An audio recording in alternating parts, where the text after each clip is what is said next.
The World Athletics Continental Tour Gold is back for its second European meeting in the space of 5 days, as this time it visits Zagreb. The Boris Hanžeković Memorial is Croatia's oldest sporting event, staged since 1951. And once again, the organisers have worked hard to bring some of track and field's most decorated athletes to this, its 7th year on the Continental Tour Gold. The sun is shining, the conditions are extremely warm, as you can see, even for southeastern Europe at this time of year, up to 33 degrees Celsius. For our athletes who are out on track, spectators, lots of them lucky in the shade under that main stand in the home straight there. As you can see, the sunny areas in the back straight, a little bit less populated at the moment, but a great programme on the way. We've already seen some fantastic action that we'll be catching up with. We're underway very shortly on track, and we have multiple Olympic world champions decorated throughout the field over the course of the next couple of hours. My name's Chris Temple, delighted to be on commentary with you once again, and this time joined by Rosie Tinbergen. Rosie, welcome, and we are set fair in the sunshine. We absolutely are. It's a relief for those spectators to be in the shade, I imagine. I definitely wouldn't blame anyone with tickets on the back straight for trying to shelter and find a little bit of reprieve from the very hot temperatures we've got all across Europe at the moment. And you can see it looks very warm there. There's a few slightly sweaty faces, a few fans as well in the stadium, bits of paper being waved around. But we start off with the women's 400-metre hurdles today, and they'll be quite grateful of the warmer conditions, with it being a more explosive sprint event. And you've got the lineup coming up on screen now. Shamir Little, always one to watch. She goes in lane 3. Kukait as well is going to be an interesting one, as is Clayton. Zapletilova, it's a name that we've mentioned so many times, 6th fastest of all time, and goes again today. But the full lineup then, Elina Keliti goes on the inside in lane 1, the under-20 European champion over the 4x4 relay in 2017, sorry. Savena in lane 2, a nice cheer for the national record holder on home turf. Well, Shamir Little in lane 3, 8th fastest of all time, Olympic gold as well. That's in the 4x4 relay, and that was a world record back in Paris. Dalialo in lane number 4, also a national record holder for Portugal. And there she is, Zapletilova in lane 5, 6th fastest of all time, the current world lead with her season's best and personal best, 52.30, and that was in Doha. Rochelle Clayton in lane 6 for Jamaica, she's always one to watch, 5th at the Paris Olympics, 12th of all time, 3rd best in the world this year. Pauline Kukait in lane 7 as we move towards the outside of the track. Plenty will be trying to chase her down. Linda Olivieri, the Italian, goes on the outside. The 2019 European Under-23 silver medalist over this discipline. So the 6th, 8th and 12th fastest of all time lineup. Zapletilova in lane 5, Clayton in 6, Little in 3. Some big names to watch.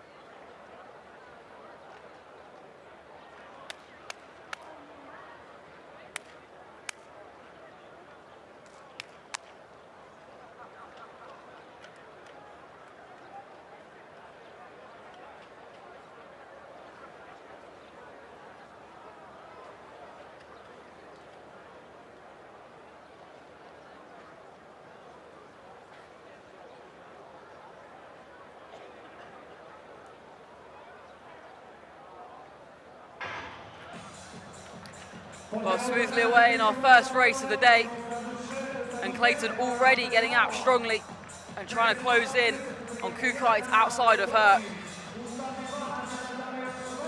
Kukait looking strong down the back straight. Now it's all about just seeing who rises first. Rochelle Clayton moving brilliantly now as we head into the final bend. This is when it starts to become more telling.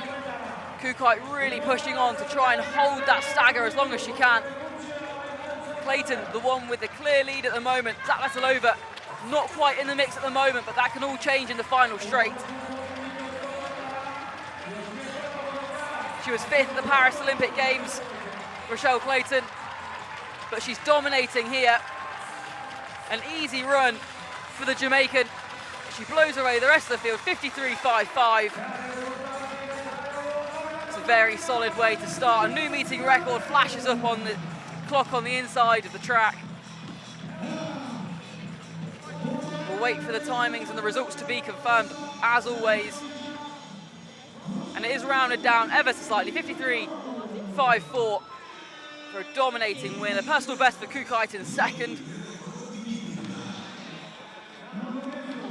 Diallo comes through to round off the top three. Portuguese national record holder with 54.55. Just 0.2 of a second away from her personal best. Shamir Little for fourth. But Clayton had that pretty much from gun to tape. She was strong around the opening bend. Really pushed on down the back straight. Kukait fought well coming into the final bend, but ultimately Rochelle Clayton was just too strong and was absolutely dominant in that. I think the big eye catcher there, Rosie, as well as the performance of Rochelle Clayton in taking down her own meeting record from 4 years ago, is Zaplatalova, who's been an absolute dominant force on the Diamond League circuit this year and has won, well, she's won all 4 of her 400-metre hurdles races, all on the Diamond League circuit, and she was way down the field there. And I just wonder if that's a bit of travel and a bit of racing that's just catching up with her a little bit there. She was in Oslo for the Bislett Games a couple of weeks ago, then went out to Doha, where it was extremely sapping conditions. It's warm again. Obviously, she ran on Strava over the flat 400 metres and set a national record there as well. But that was not the Emma Zaplatalova that we've seen so far in the last few weeks as well. So whether that's just a little bit of tiredness creeping into her, but as you can see, well done the field of 55.8, but not to take away anything from those performances at the top of the list. Yeah, absolutely. It's interesting to see, isn't it? And travel really can have such an impact, especially going out to Doha. It's such a long journey. And that can really play on athletes more than perhaps we'd expect. Yeah, I'd be interested to see what Zaplatalova has to say about that afterwards, as we see the lineup for the women's high jump. But of course, we had some events in the last couple of days. 2 field events taking place over the course of the last couple of nights, in fact, which is a brilliant addition, really. The city centre events, as you can see here, Eleanor Patterson of Australia, who finished in 3rd position. Commonwealth Games, of course, looming on the agenda for a lot of the athletes. A lot of people talking about it being an off year, of course, with no World Championships or Olympic Games this year. But Eleanor Patterson, one of the athletes who does have a major games to focus on. Angelina Topic, of course, the same. European Championships on the horizon for her, for Serbia. And her jump had her in 2nd position.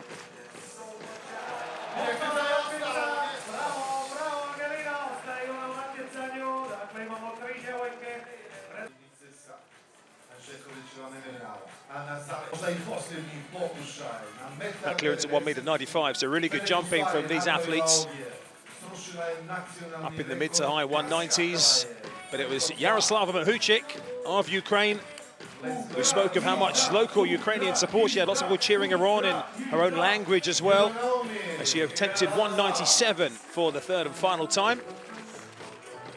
And was clear to take the victory ahead of Topic and Patterson in the women's high jump that took place 2 nights ago in Zagreb.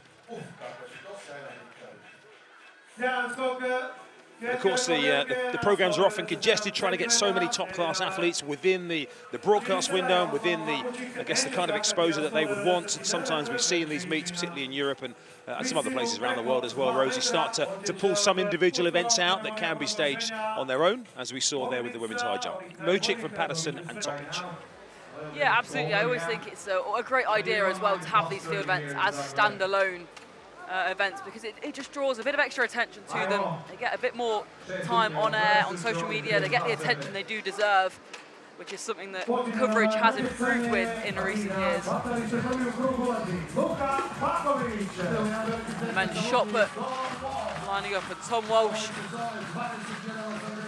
A lovely opening round throw of 21.25. What a performer he is in the men's shot put.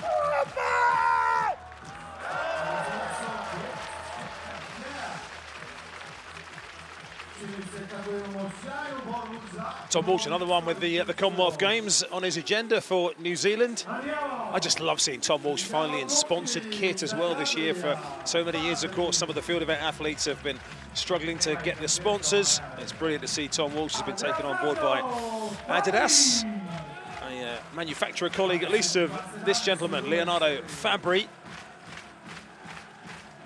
22.17 in the second round for him. Again, a high-quality competition, with those coming from all over the world here to be part of this.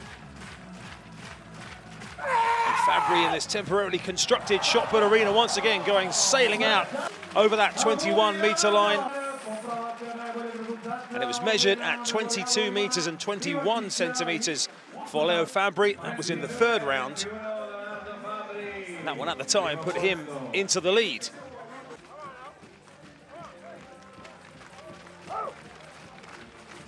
Well, Campbell sat in second after 4 rounds. Olympic bronze back in Paris. He enjoys the big stage. Having a dedicated shot put crowd here will definitely be playing into his hands, and that is huge. Of course, we can see that meeting record marker out towards the end of the shot put zone, but with no white line, it's a bit of an estimate for us. It's another improvement, 22.44 in round 5. That was enough to see him top the standings with a lovely national record, as Fabri had to settle for second and Tom Walsh in third. Back on track with the women's 100 metres as we move back to the live action here on Friday evening, local time in Zagreb. And once again, look at the field that the organisers here of the Boris Hanžeković Memorial have managed to pull together for this women's 100 metres. Elaine Thompson-Herah, who has been back sparingly, so good to see her back. She's competed sparsely so far, but it's brilliant to have her here, fit and on the start line. But before we get to her, we meet Maria Isabel Perez of Spain on the inside. Vastly experienced athletes. Twice a World Championship finalist. Alongside her, Thelma Davis of Liberia, a recent African Championship bronze medalist in their staging in Ghana a few weeks ago. She goes in 2. Another athlete it's so good to have back fit and firing is Brianna Leiston, former World Under-20 champion, World Indoor finalist. She's cut 11 seconds already this year, and will need to do so again probably in this quality of field. It's also great to see Eva Svoboda running so well as well this year. European Championship silver medalist, 1 or 2 to go sub-11 this year in Europe. Amy Hunt is the other one. Here is the 5 times Olympic champion, Elaine Thompson-Herah, who of course did the double-double in the Olympics in Rio and in Tokyo over 100 and 200. Such desperate injury trouble, had the full 2025 off, but she's been back with a couple of races so far. A 10.92 in Kingston was eye-catching. Zoe Hobbs, third recently in the Diamond League in Oslo, world rank number 10. Just announced in New Zealand's team for the Commonwealth Games in Glasgow. Bogala Takac of Hungary has also been pretty consistent this year, but she's been in the 11.3s. She'd like to be taking a couple of tenths off that. And on the outside will be Zala Istenic of Slovenia, who's been in personal best form this year, just a week ago, in fact, with that 11.26. But Elaine Thompson-Herah's fitness is fascinating. She ran that 10.92, and she appeared at the World Relays in Botswana, where she ran a very eye-catching leg for Jamaica, but appeared to just pull up and then confirmed that she had a minor tear after that meet. She came back at the Jamaican national trials, in their national championships, and just ran the heat. Ran 11.18 in the heat, then didn't contest the final. That was just at the weekend. And here she is. It's a little bit cloudy as to whether she's going to run in the Commonwealth Games. She said a few weeks ago that she was aiming to defend her title in the Commonwealth Games, but speaking yesterday, she mentioned Beijing and LA as her longer-term targets. This is a rebuilding year for her, putting races back together. So whether she's ready for the rounds of a championship yet, might be hinted by her withdrawal from the final of the Jamaican Championship. So whether it's just a one racer a day or two kind of approach at the moment, let's see. But most importantly, she's on the start line. She's fit, and it is such a glittering addition for any meeting to have someone with her CV and medal collection.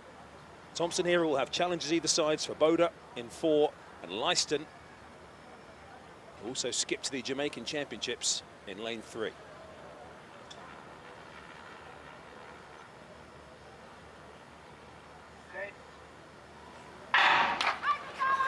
Away we go. It's a good start from Leiston, and Svoboda, we know, always gets out well, and Thompson-Herah now starting to get up to full speed, but it's Leiston and Svoboda. Thompson-Herah challenging towards the finish, and Thompson-Herah, I think, has got there just ahead of her compatriot Brianna Leiston. 10.91 for Elaine Thompson-Herah, breaking 11 seconds again, and that is her fastest time, if confirmed, since she's returned to action. And that is exactly the kind of performance that not just she has come to Croatia for, but everybody was hoping. The latest step on her path, hopefully back towards the top. It's a meeting record as well, the fastest time we've seen in the 72 stagings of this event. Brianna Leiston in second, 10.94, and Svoboda sub-11 again.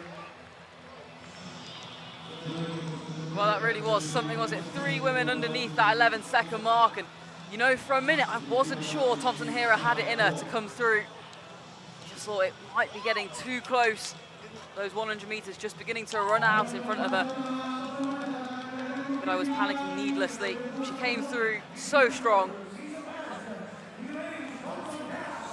See, Leiston got away so well. Svoboda force to be reckoned with, especially over 60 meters, so we know that she's really good in the first half of this race, and faded slightly as Thompson-Herah came through. But Thompson-Herah showing us just how good she is. I'm very excited to see this return continue. It's going to be exceptional to watch. Well, what a year it is, with Elaine Thompson-Herah back and Shawnee Miller-Weibo, who we'll also see later on, also running absolutely fantastically, as well as back to full fitness. So Thompson-Herah 10.91, that takes down a meeting record that stood since 1988, by the way. But most importantly, that is definitely another step forward for her. And as you say, at halfway, she had some work to do with those outside her. We know Leiston's a great starter. We know Svoboda is a great starter as well. But the experience of Thompson-Herah there, trusting her body, knowing full well that what she had in her legs and how training's been going, hasn't been giving too much away. Happy to let her times and her performances do the talking for her. But that meeting record of 10.91 for Elaine Thompson-Herah, her fastest time since returning to action after injury. Leiston 10.94, impressive again, as was Svoboda, who's going to be a real European Championship medal contender with 10.98. Well, women's 100 metres, definitely not disappointing. We moved pretty quickly through the timetable today, and we're up to 800 metres in a few moments' time. Before that, though, it looks like we're going to see a little bit of the women's javelin competition. And that's the start list there. We'll be very intrigued to see how this one begins to play out. There's a few national record holders going in this javelin competition, 4 of them to be exact. Tugi of Estonia, European Under-23 silver medalist from 2023.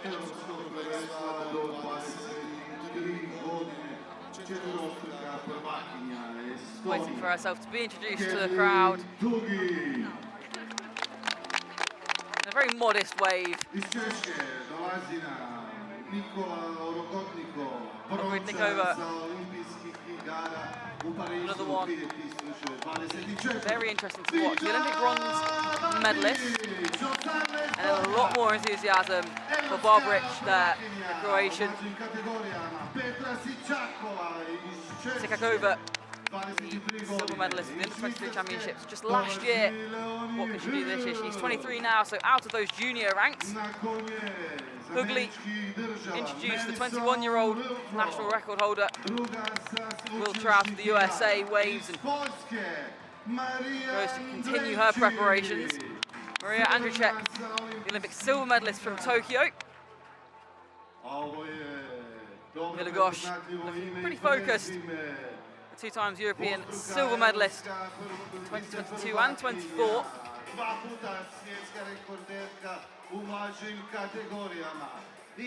National record holder for Serbia.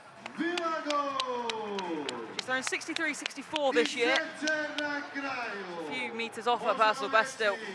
That was only set last year, so definitely a possibility this season. And Sarah Kolak. A nice big cheers for her on home soil today. The Olympic champion from 2016, the national record holder for Croatia as well.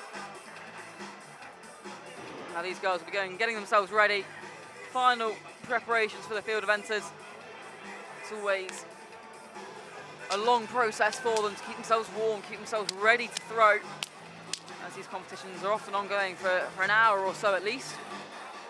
Yeah, a bit of breeze knocking around the stadium as well. We've seen from some of the earlier field event results before we came on the air that there have been certainly a few helpful following winds and a few headwinds as well. I love the way the announcer there, I'm not sure how much that was coming through to you watching, but certainly for us, the announcer's explosion of enthusiasm when we got to a Croatian athlete there at position number 3. Ogrodnikova, the Olympic bronze medalist, hardly got more than a 2 out of 10 enthusiasm. And then we got to Vita Barbic at position 3, and it was understandably a little bit more lively, but European Olympic medalists, world medalists in that field as well. Ogrodnikova, 35 years of age now, and is been throwing in the 50 metres or so, but again, still good to see her fit and competing. But Adriana Viagos is certainly one at 22 years of age, one of the rising stars, the European silver medalist. Well, we'll rejoin that women's javelin pretty soon. But we've got the women's 800 metres coming up. And it's going to be an excellent field. How wonderful to see Phoebe Gill back on the start line. Viagos, another one that's brilliant to watch. And over on the outside, should be pacing us round in this. And we did have an 800 metres go earlier on. The times will be amalgamated into one overall set of results, we were told yesterday. We're going on the inside then, in lane 1, Charlotte Dermas, the indoor national champion for France. And there's Phoebe Gill, the 19 semi-finalist from Paris. She made her return from significant injury back in May with a win over the 1500 metres and a personal best as well of 4:05. Nina Kovic. Another very enthusiastic welcome to the Croatian crowd. 6 times national champion, 4 of those occurring over the 800 metres. And in lane 4, Kohlberg of Germany. She's been pretty close to her personal best set in the Paris Olympic Games back in 2024. Just about a tenth of a second or so. In lane 5, Anna Viagos of Poland, European Championship bronze medalist from 2022. 2025 indoor European champ over this distance. Just a second away from the national record. Isabel Boffi in lane 6 then. The 23 European champion in 2021. Silver at the UK champs just last weekend. Second to Georgia Hunter-Bell. Evelina Matanen goes in lane 7. 4:10 1500 metre runner earlier this year. And has hit 2 dead this year. Personal best just dipping under 2 minutes. And then on the outside, we've got Yananova and our pacemaker Visova.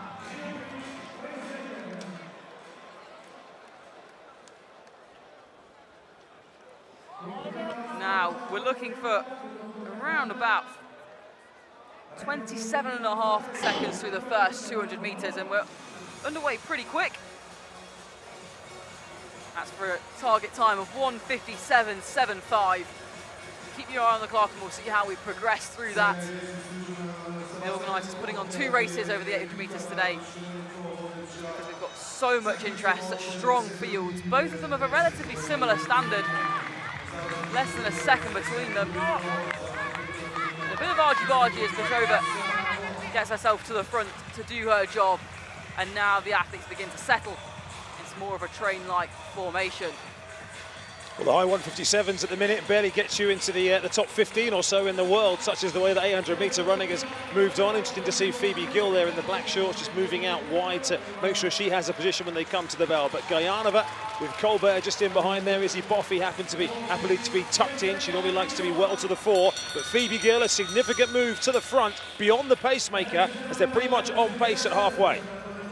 Yeah, interesting from the youngster there to really put her foot down at the bell, and she has been a very smart racer throughout her junior career. She's been a really exciting young talent to watch, and it looks like at the moment this move is going to stick, but of course it can all change so fast. Vukovic in second at the minute. She'll be helping that chase group to try and chase her down, and Boffey moves up into third. Boffey will want to make sure she can close in on her fellow Brit. That chase group started to just close in slightly. How much has Gill got left as we come into the home straight? Boffey still in third, Vukovic second. These two really battling to try and reel Gill in now. Phoebe Gill still with a small lead. It's definitely closing up. Boffey coming through into second now. She's trying to eat into that gap. Gill holding on at the moment. Phoebe Gill still at the front. Gill takes it. Boffey in second. It's close for third. But the confidence that must give the 19-year-old to go under 2 minutes on the World Continental Tour circuit. You should be very pleased with that, and hardly looks out of breath, really. A nice little pose for the camera. Isabel Boffey coming through under 2 minutes as well. Vukovic with a PB, just a fraction over that 2-minute barrier. It was a hard run in that last lap, wasn't it, Chris? Well, what a way to run it when nobody quite knows what you've got in your legs, but she, of course, and her coach Mark Rowland, based at the University of Edinburgh, will have known as well. But Phoebe Gill, we know what a talent she is at 19 years of age. As you say, she's off probably to the World Under-20 Championships as well, but against a very good field of experienced racers and athletes who've been in form. To take that on at the bell the way she did there, with very little racing in her legs over the course of the last few months. Had 2 stress fractures last year off the back of a busy couple of years emerging onto the senior stage, but that was such an impressive way to run it. And she never looked in the home straight other than she was going to hold on, even though Izzy Boffey was closing pretty fast. Yeah, absolutely. It was more of a question of what has Boffey got as to whether or not is Gill going to fade. A really brave run for Phoebe Gill to take it on just before the bell. She put her foot down. Not many athletes can run with that amount of guts and bravery.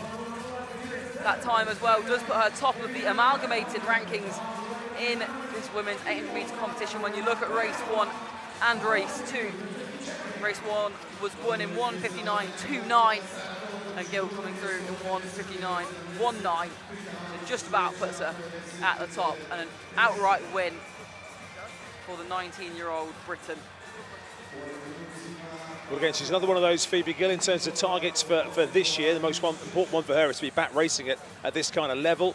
As we say, didn't compete at the British Championships over this distance. World Under-20s in Eugene is coming up at the start of August.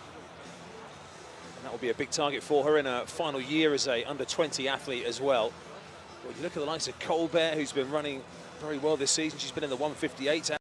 Just off the back of a 157 and bits personal best as well, the European indoor champion. Dumas of France on the inside, who we've barely got to look at. She's run 159 as well this year in personal best shape. But Phoebe Gill of Great Britain making light work of that, her most significant return so far. And then you have a confirmed result. Boffey in second. Believe that puts her third overall when you look at race 1 as well. Another confidence-boosting run for Boffey to go underneath 2 minutes. A very strong start to the season, 4th at the World Indoors.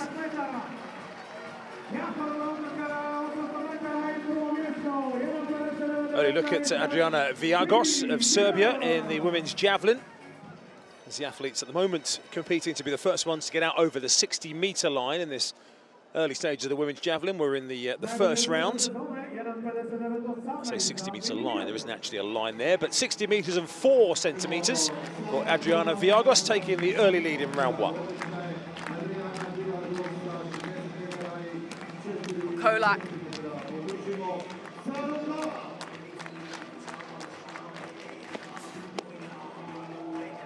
always find it amazing that they manage to keep themselves behind that line with the momentum they carry forward, and that soared through with the 65-metre line in view. It can be difficult to get too much of a gauge, of course, depending on various camera angles and whether or not the white lines are put down onto the field. But that's her opening throw, 59.70 in the end. She'll move on to round 2 in second place as things stand. Next in the field is the men's long jump, which again has a number of global medalists, European medalists lining up in the field, 8 athletes in total. We were due to have Juan Miguel Echevarria, former world indoor champion, unfortunately a withdrawal in the last couple of days. So there are 8 who will take part. This event, as you can see, is in the shaded part of the arena on the home straight, so that is good news for the athletes in these very warm conditions. If you're just joining us late here at the Boris Hanžeković Memorial, around about 33 degrees Celsius for the athletes out in the sunshine. Marko Čeko of Croatia needs the shades regardless. He'll get a lot of good support in the home straight from the main stand. He does need a European Championship qualifying mark. He's just about in on rankings at the moment. We'll come back to that more a little bit later on. Jarian Lawson, a World Championship silver medalist back in 2017 in London. 32 years of age, just one competition so far this year. A multiple top-level major performer, Eusebio Caceres of Spain. 5 times 4th at major championships, Caceres. But still this year jumping up to 8.19. Here's one of the exciting young talents of long jumping, Luka Bošković of Serbia. The World Under-20 silver medalist. In his first year as a senior, in fact, he won't be able to try and improve on that this year. He's 20 next month. There'll be a great reception for Filip Pravdica, who finished second in this meeting last year to Yuki Hakioka. Again, another one over 8 meters this year. Also consistently in the low 8 meters this year, Anvar Anvarov of Uzbekistan, who jump in position 6. Personal best form this year of 8.46. That came back in the indoor season for Gerson Balde of Portugal, who's getting close to improving on his outdoor best of 8.20.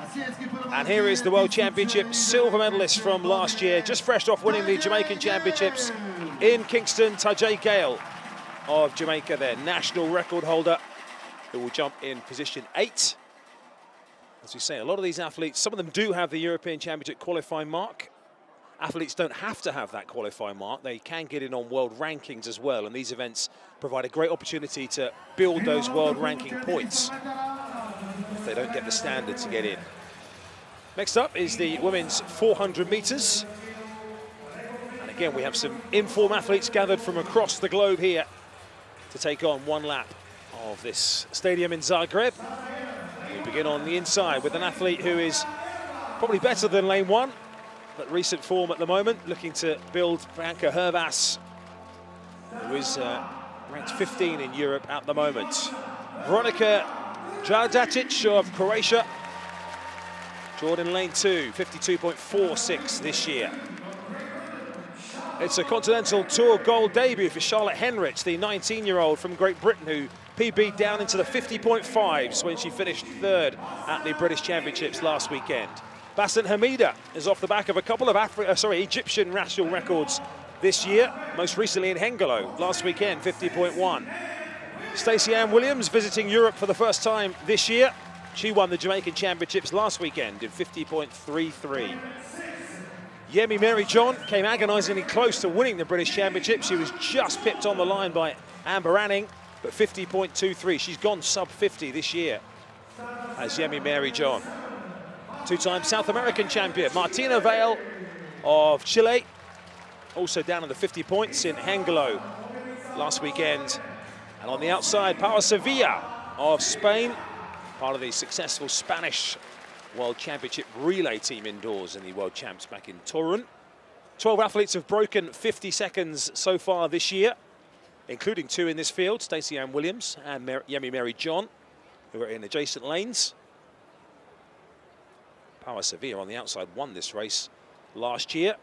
And British fans will be interested to see how Charlotte Henrich can step up here in class to the Continental Tour gold level, the European Under-20 champion from last year, who's improved by 2 seconds in 2 years and broke a 44-year-old Welsh record at the weekend. But Stacey Ann Williams is in great form as well in lane 5. She's the experience and the one for the others to catch.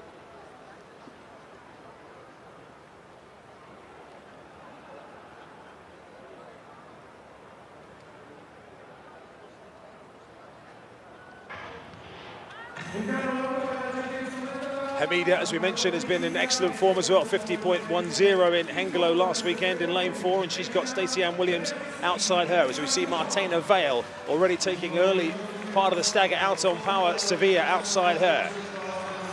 Yemi Mary John has got her in her sights as well, but Stacey Ann Williams on her inside in the pink colours has gone storming through that first 200 metres.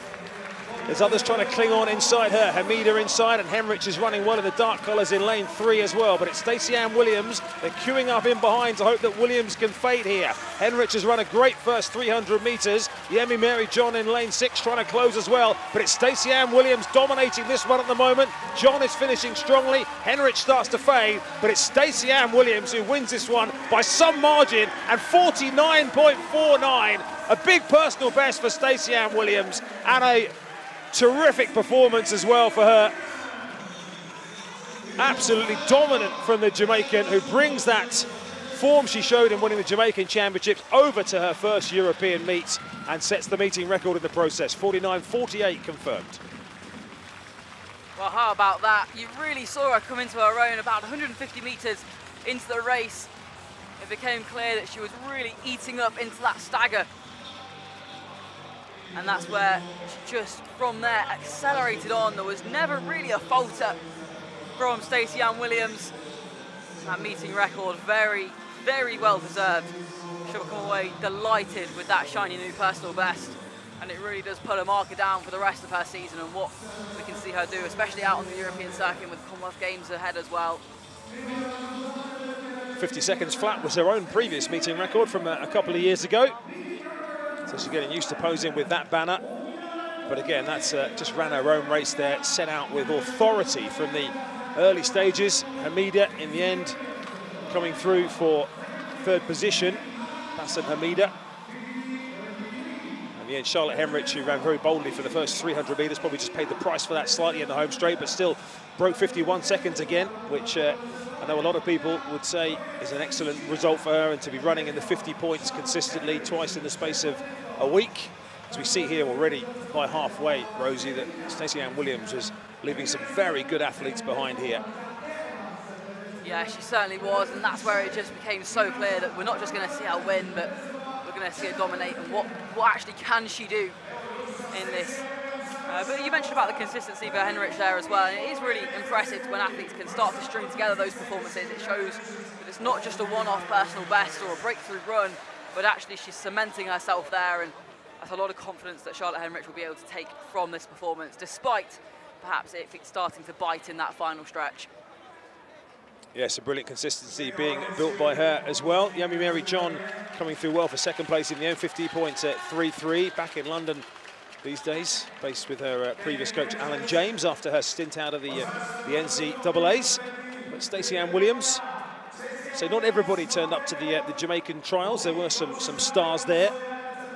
But a confident victory, dominant victory for Stacey Ann Williams in a lifetime best and a meeting record of 49.48 ahead of Yemi Mary John and Bassant Hamida.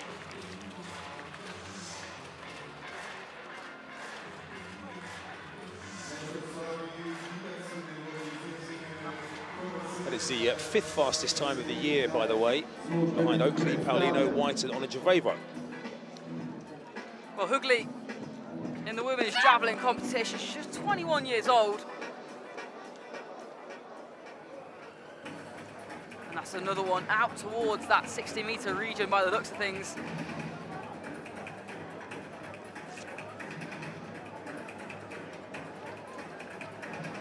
.54.70 in her opening round. She'll definitely want to be improving on that. She knows she's capable of more. 60.29, so a nice improvement there from Hugli. She is capable of almost 62 metres, 61.94 her personal best, and the national record she set back in May. I'm sure it's constantly in the back of her mind trying to improve on that mark. A little bit earlier on, the men's hammer took place before we got underway. The world leader, this is Yann Chaussinon of France, who lead the world standings with 82 metres and 44 this year. The Olympic finalist.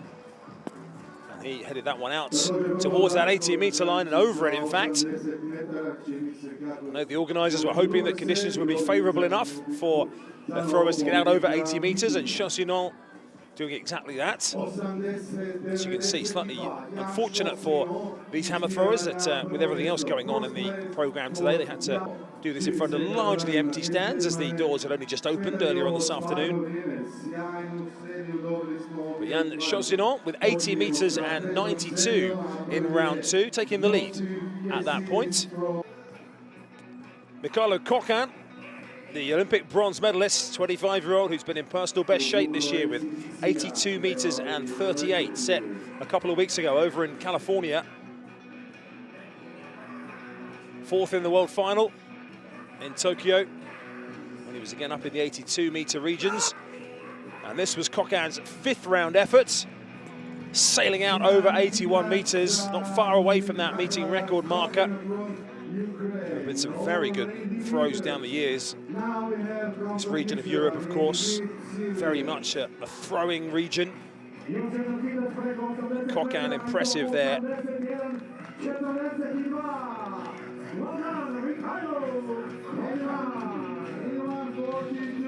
And Coquin registering 81 metres and 42 in round 5.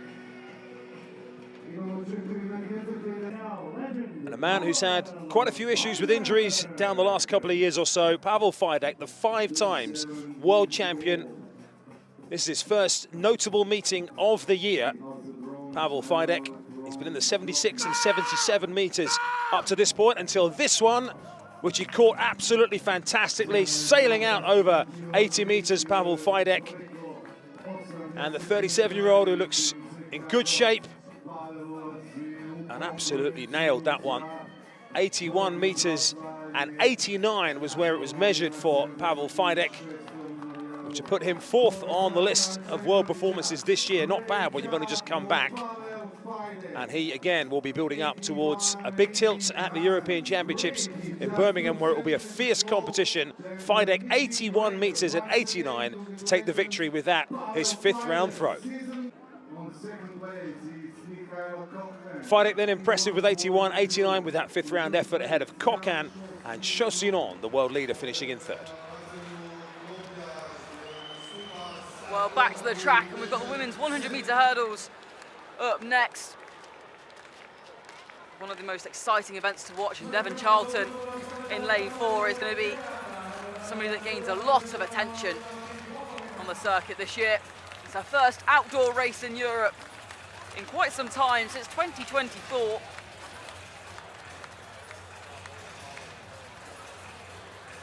can see the officials and volunteers just finishing up those hurdles after the run-throughs have been done. Well, Mia Wild then goes on the inside, the under-20 world silver medalist in 2024, on home soil today. And a nice cheer to welcome her, the 19-year-old, quite excited. Nika Glonaric, world indoor semi-finalist in Torun, 10 national titles, indoors and outdoors. Johnson goes in lane 3 then, the Olympic finalist from Paris, where she finished 7th in the end. She won here last year. Devon Charlton, much anticipated Bohemian. She's podiumed 3 times in the Diamond League this year. She's the national record holder with that 12:37. Next to her in lane 5, we've got Jones of the USA. 12:49, her best. That was set earlier this year at the College Station World Continental Tour. Alia Armstrong next to her, the fellow American, 6th in the 60-metre hurdles in Torun at the World Indoor Champs earlier this year. Luka Kozak of Hungary, the national record holder, goes in lane number 7.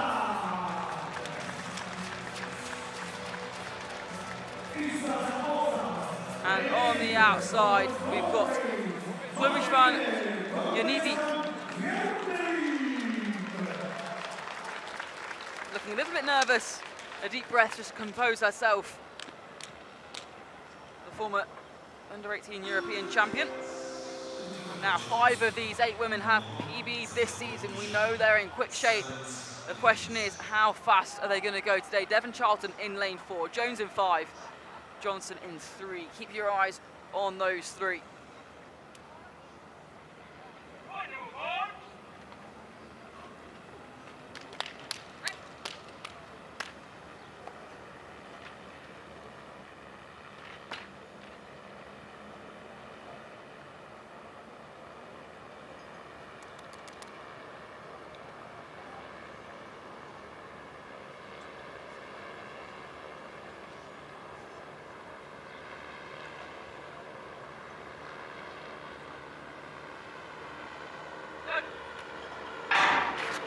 Well, cleaning away despite a fair bit of noise at the start, and Charlton's got away really well. Johnson's staying with her. And now over in lane 6, and moving really strongly. Jones looking strong, in fact, to come through at the end. Armstrong looking like she was going to challenge for just a moment. Charlton fading at the end after clattering one of the final hurdles. And it wasn't to be today for Devon Charlton.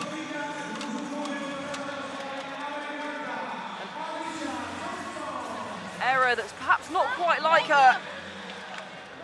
Sees the door open for Johnson and Jones as those two both clocked 12:43. It's an American 1-2-3 in the end, with Armstrong claiming a season's best as well. And I'm sure we'll see again in a moment exactly what happened to Devon Charlton. She got out well, she looked strong, but only good enough for 4th today. The Bohemian will come away not too pleased with that, I should imagine. Only one of Johnson or Jones can have the meeting record. It's been given to Johnson by 2/1000ths of a second, by the way, there, so Jones won't get the meeting record. But Johnson getting the flowers, as they, in inverted commas, rather than the chocolate, whatever it is there. But a good performance for the Americans. I think it was a very Devon Charlton-esque race, wasn't it? In that through the first 50, she was outstanding, and then came the challenge from the others. And Devon Charlton didn't quite have the strength to see it through, but leading already here up to, what, barrier 3, 4, and then the engulfment of the Americans from either side, who are almost having their own race then from the last barrier onwards. And it was a good dip in the middle. I mean, the way you look at that, it did feel like Jones in the centre had the momentum, but as we say, it was given to Alicia Johnson in the blue colours on the far side, who ploughed through that final hurdle as well. And even then, it's hard to separate them on the line, isn't it? But 2/1000ths, that is, of course, hard to separate. Yeah,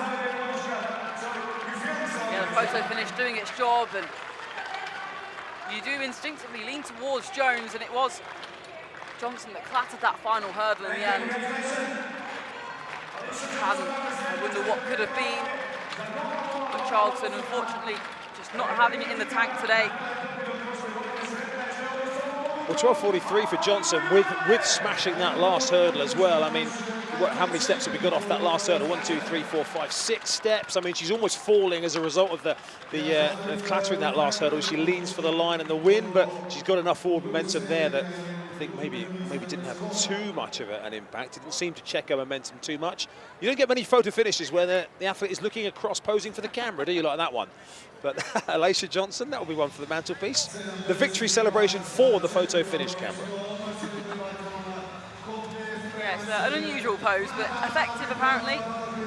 And Johnson goes away with the win and the meeting record. And here is confirmation of that. The same time being shown for both her and Jones. Jones walking away with a personal best at least. Her previous best, 12:49, so lowered that by a small amount. As the Americans sweep the podium in the women's 100-metre hurdles.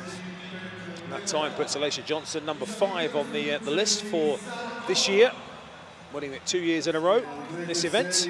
As we go back to the men's long jump, and we pick up Luka Bošković, the 19-year-old world under-20 silver medalist, towards 8 metres in the early stages. for Bošković. Looking at the wind readings, there's ever such a slight tailwind. One or two athletes benefiting from a little bit more of a gust. And it is turning around in one or two instances to be a very small headwind. So it's quite unpredictable winds out there for the athletes running along in front of the home straight. 7 meters 95 for Luka Bošković, who takes the early lead. Local support behind Filip Pravdica, second in this event last year. 3 times their national champion. He's been over 8 meters already this year.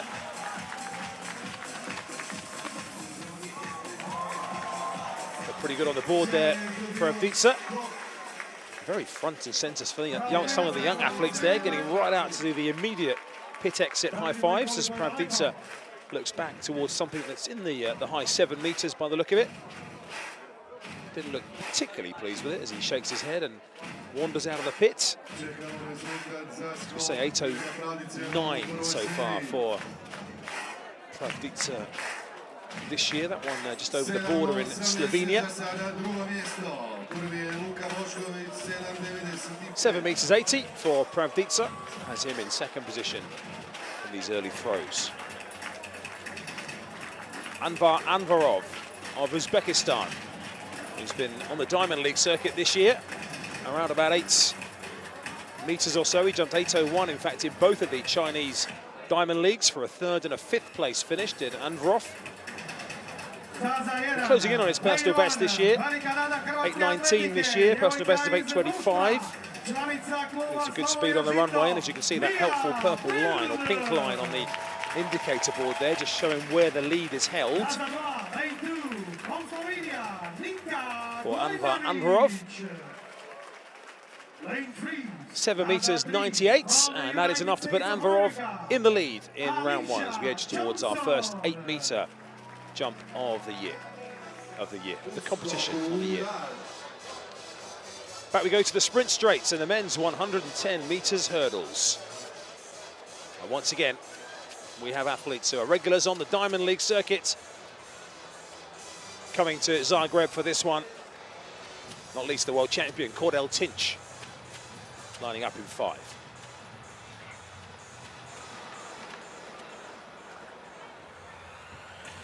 So quick times we just saw for our women over the 100 meter hurdles barrier. Now we raise the barriers and add 10 meters and go to the 110. And it's Milan Trajkovic, vastly experienced global finalist. He's been in a world final, Olympic final, likely to make the European Championships as well. Here is the defending European champion. Season opener after injury was a windy 13:61 for Lorenzo Simonelli. Was scheduled to run in the Rome Diamond League a month ago, but was a late withdrawal. Did compete fully in the indoor season, but has had a little bit of a setback since then. Shinzuka Uzumiya of Japan, fresh off winning their Japanese Championships and a good run in Hengelo last weekend as well on the Continental Tour Gold, 13:32. Kendry Menendez was a winner in Ostrava on the World Athletics Continental Tour Gold, 13:07 lifetime best this year, also on the tour in Bydgoszcz. Here's the world champion, Cordell Tinch, who was much more like himself in the Doha Diamond League when others faltered around him, and he held his race together and came through to win in 13:23. Has had some issues this year, hadn't quite been at his best, but said he was a lot happier with the way things came together in Doha. Alongside him, his international teammates and a man who's broken 13 seconds this year, Jamal Britt, who again has been running in the 13.0s as well as that 12.99. Was going well for quite a way in Doha until he smashed a hurdle and it all fell to pieces for him.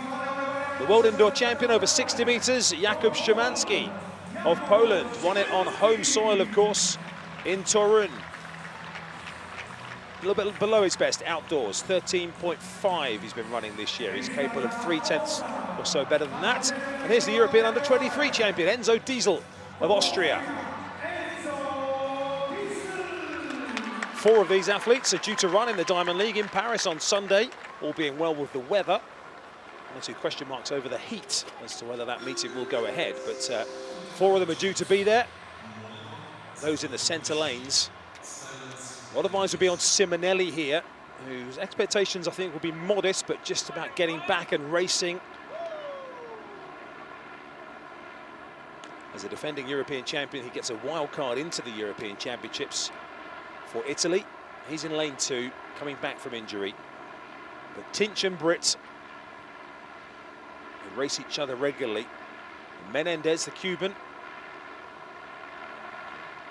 and they're inside in 4. Can Szymanski step up as well with world-class opposition from lane 7?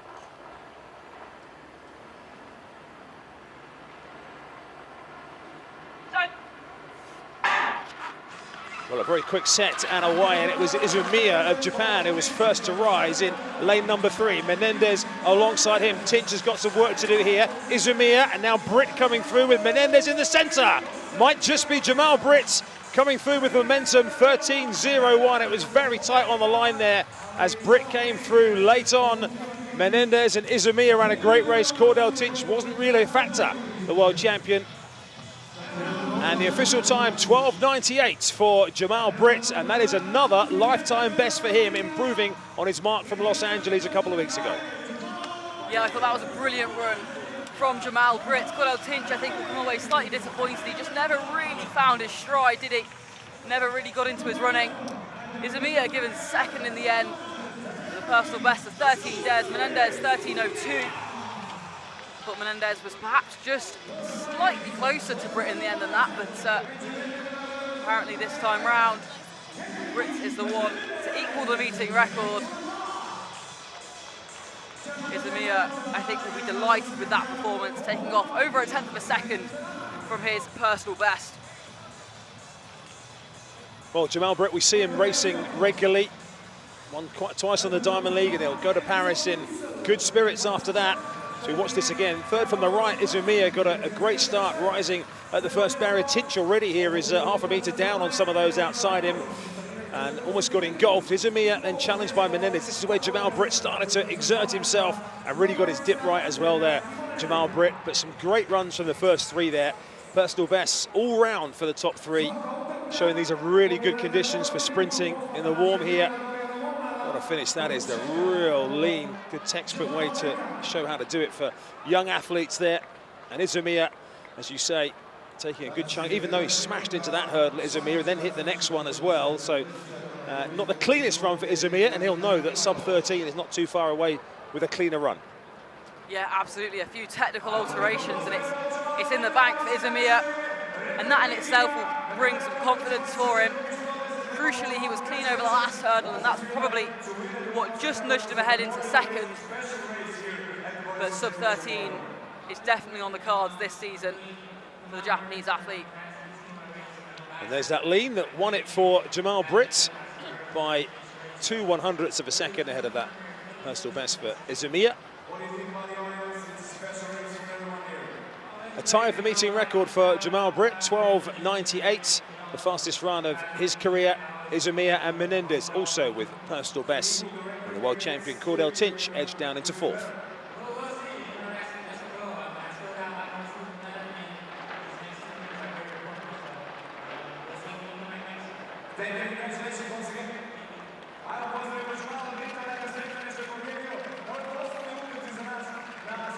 And Lorenzo Simonelli there with 13.64, but again, good to see him back competing. That's another significant psychological step forward for him. So we move back to the men's long jump. Luka Bošković in the second round, and that one is good from Bošković. That looks closer out towards that 8-metre line. 7.95 to improve on in the first round, Bošković. He seems to like that one. From United States of America. Yeah, there was a bit of a grin on his face there, wasn't there? Why shouldn't there be when he's out close towards that 8-metre line? Lane 6. 8 meters 5 for Luka Bošković, the first 8-metre jump of this competition in Zagreb with a slight following wind of 0.7 meters per second. Bošković takes the lead. Well, it just shows that the conditions really are ideal, especially for these explosive events. They're warm, a slight tailwind that stays legal, but we are back to the women's javelin throw, and Hugli, once again,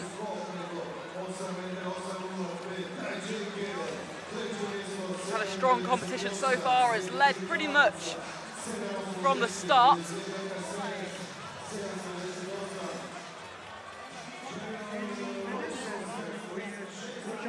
This will be a nice confidence boost for the young athlete who's just really starting to get her teeth into the thoughts of a senior career.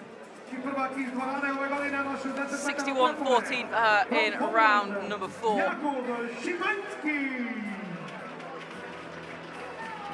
Now Wiltrout, the USA.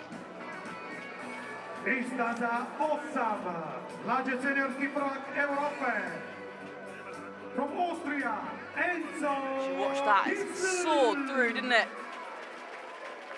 It's another throw that started to encroach on that 60 metres, and there it is, 60.17. That's enough to move her into second position after a no throw in round 4. And we do enter the final round in this women's javelin contest now, so it won't be too long until we see that wrap up. Back we go to the long jump runway, and Marko Cecco, the home favourite of Croatia. 7.52 for him in the second round. And that looks to be a little bit better for Cecco. Almost a mini bow there as he got out of the pits for the Croatian. Okay, it's one of those, we've mentioned that world rankings can count for you if you're aiming for the European Championships this year and you don't get the standard at the moment. 8.05 the standard is beyond Cecco as it stands. He is in the final ranking spot at the moment, number 30 out of 30. That could get him in if his national federation are taking people on world rankings, and it varies from country to country. You do have to be in those world rankings quotas. 7.73 at the moment for Cecco, has him in 7th position. And of course, for some of those further up the pyramid, Rosie, the World Athletics Ultimate Championship is also something that people will be starting to look at as well. There are finite amount of places for a very valuable competition. That's a lot of them decided on world rankings this year as well, unless you're a world or an Olympic champion or a Diamond League winner, Diamond League final winner. So that's something as well for athletes. There's only 8 places in the long jump. Field events only 8 places. I'm really excited to see that competition take shape. Actually, of course, it is the first ever instalment, and it's something that athletes will be targeting. Because, as you say, Chris, it's very valuable to them in many, many ways. But the women's 3,000 metres is our next bit of track action. And only 9 athletes, so perhaps a slightly smaller field than we're used to in some of these distance events. Van der Velles goes on the inside then. European indoor champion over 1,500 metres in 2021. Holly Dixon of Great Britain is next to her, the European cross-country bronze medalist in the mixed relay. That was her first international vest, or first Great Britain vest, I should say. Krause in the field as well, the 2-time European steeplechase champion in 2016 and 2018. A lot of expertise over what is known of the cross-country of the track. Ferrero there as well for Spain, the under-23 5,000 metre champion last season. Eloise Walker of Great Britain. 8.42 indoors, her personal best. That was in New York back in February. Mahabor, bit of an unknown entity over this distance, but I think we can expect some pretty strong running. 14.38 her best over 5,000 metres. That was earlier on this season. Marquez of Spain. As we move towards the outside of this field, you can see she just doused herself in cool water to help keep that body temperature down as we start this slightly longer event. Just under 10 minutes of running still to come. Euler of Germany there. One of our pacemakers, as is Moller, the Ethiopian on the outside. Now the paces have been amended slightly for this race. We were initially hoping for 2:49 through the first 1,000 metres. That's now been lowered to 2:53 and 5:46 through the first 2,000 metres, and that is of course to account for the heat. It is pretty extreme in these longer distance events. It does get pretty tough going. Ideal for the sprints, slightly detrimental for the endurance. But we have got underway, and the athletes settling down very quickly. There's no mad rush for the start, no argy-bargy, no pushing and shoving. They're all pretty content and happy to just sit back and let the pacemakers do the work. And it looks like Mihalbo has just settled in nicely. Third, as you look at it, first in the race proper, as we move our way through the first 200 metres. Yeah, as you say, a slightly reduced field. There was a number of Ethiopians who were due to be competing. One or two had some visa issues. Lakina Amelbar was a late withdrawal as well. So a slightly reduced field, as you say, 7 if you don't include the 2 pacemakers, aiming for that 8:30 pace. But the most interesting of those athletes in there is Gesa Felicitas Krauser, who of course suffered that horrible fractured rib incident last year in Oslo. She's a steeplechaser, of course. That's where all of her major championship success has come, and working her way back, I'm sure, towards a European Championship tilt again. She's medalled at the last 4 European Championships in the steeplechase, including the silver medal last time around in Rome. Currently in 4th position in the black colours, the on-athletic colours. But great to see her back. I mean, she's been running fantastically. You look at her record this year, and she's run a 4:04, run 2 4:04 1500 metres, including in the Diamond League in Doha. Last time out in extremely warm conditions that will be very similar to this, albeit in more of a desert heat than a southern European heat. Yeah, definitely one to watch throughout this 3,000 metres, and that strength from the steeplechase will really come into play, especially with these hot conditions. But as that 3,000 metres ticks by, we revisit the javelin contest. Babacic been sat in 5th throughout this contest.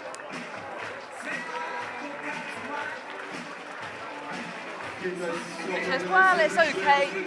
Perhaps not quite found exactly what she's been looking for throughout this competition. Season's best, personal best, 59.12. She really wanted to improve on that because that wasn't too long ago, so she knows she's in lifetime best form. And when athletes know that, they really want to capitalise. And you can see that opening round throw of 59.10 was her best today, just 2 centimetres away from the lifetime best. So a decent but slightly frustrating performance for Croatia. Kolak.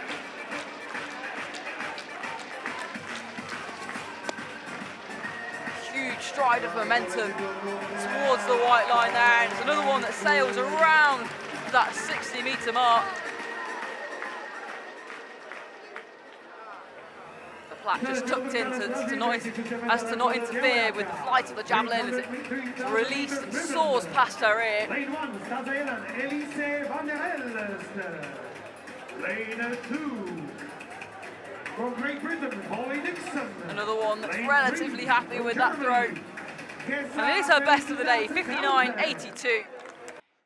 And that's good enough for 4th at the moment, but we're back to this women's 3,000 metres. So the first of the pacemakers, Bauerle of Germany, has dropped out, leaving Mola and Mahalbar, the second of the Ethiopians, 19-year-old, as you say, a relatively unknown quantity. She has been on the Diamond League circuit a couple of occasions this year, running 5,000 metres as Mehawa, the second place athlete at the moment. Actually, those 2 Diamond League races, they were more than a minute apart in time. She ran 14:38 in Shaoxing and then 15:46 in Doha in extremely hot conditions, did the 19-year-old, so feeling her way. Krauser racing in 3rd position at the moment. Van der Elst of Belgium is in 4th. Then comes the purple colours of the Adidas athlete Marquez. One from the back, Ferrero. Then Holly Dixon. In fact, it's not Holly Dixon, Eloise Walker at the back of that field. Holly Dixon has just dropped off the back of that and out that shot, in fact. Well, interestingly, it looked to me like there was a bit of interruption to the stride of Van der Elst a second ago, perhaps just getting slightly too close to Krauser up on her heels ever so slightly. Those two perhaps looking like their stride was just chopped a bit short. And they are a pretty tightly packed group at the minute. It looks like everyone's found their space and found their stride a little bit more, Chris. Sorry, I was just trying to find some intermediate times actually on our computer in front of us here, because obviously as we're leaving the race, we haven't got those splits coming up as we move our way through, but coming up towards 2,000 metres quite soon. They're aiming for 5:40 at 2,000 metres as they get round to the halfway point round the back straight, so they're going to be a little bit outside that, I think. Yeah, 5:46 the adjusted heat pace, and it's looking like they're just about going to miss that, I think. They're probably more around 550, 555 sort of region, but we'll get a better gauge in a few moments' time. There's not too much need for us to hazard a guess at the moment. I hadn't adjusted my numbers here actually for the adjusted heat pace, Rosie, which actually came through to us earlier on this afternoon, wasn't it? So yeah, 5:46, you're right, not 5:40. So we'll get a few seconds down on that, but now just one or two just starting to move as the pacemaker has stepped away now, and it's all on to racing, and Krause immediately just wants to get herself a little bit closer here as Maharbal and Van der Elst out front once the pacer had stepped away. We're about 10 seconds down at the moment, so I reckon we're on for about 8:45 pace potentially. A bit of an educated guess there, but now the race is going to really begin. Pacemakers both have vacated.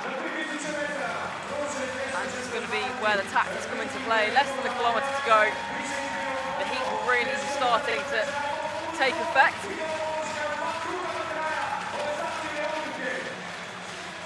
Two laps to go. And the athletes come through around about 6:33.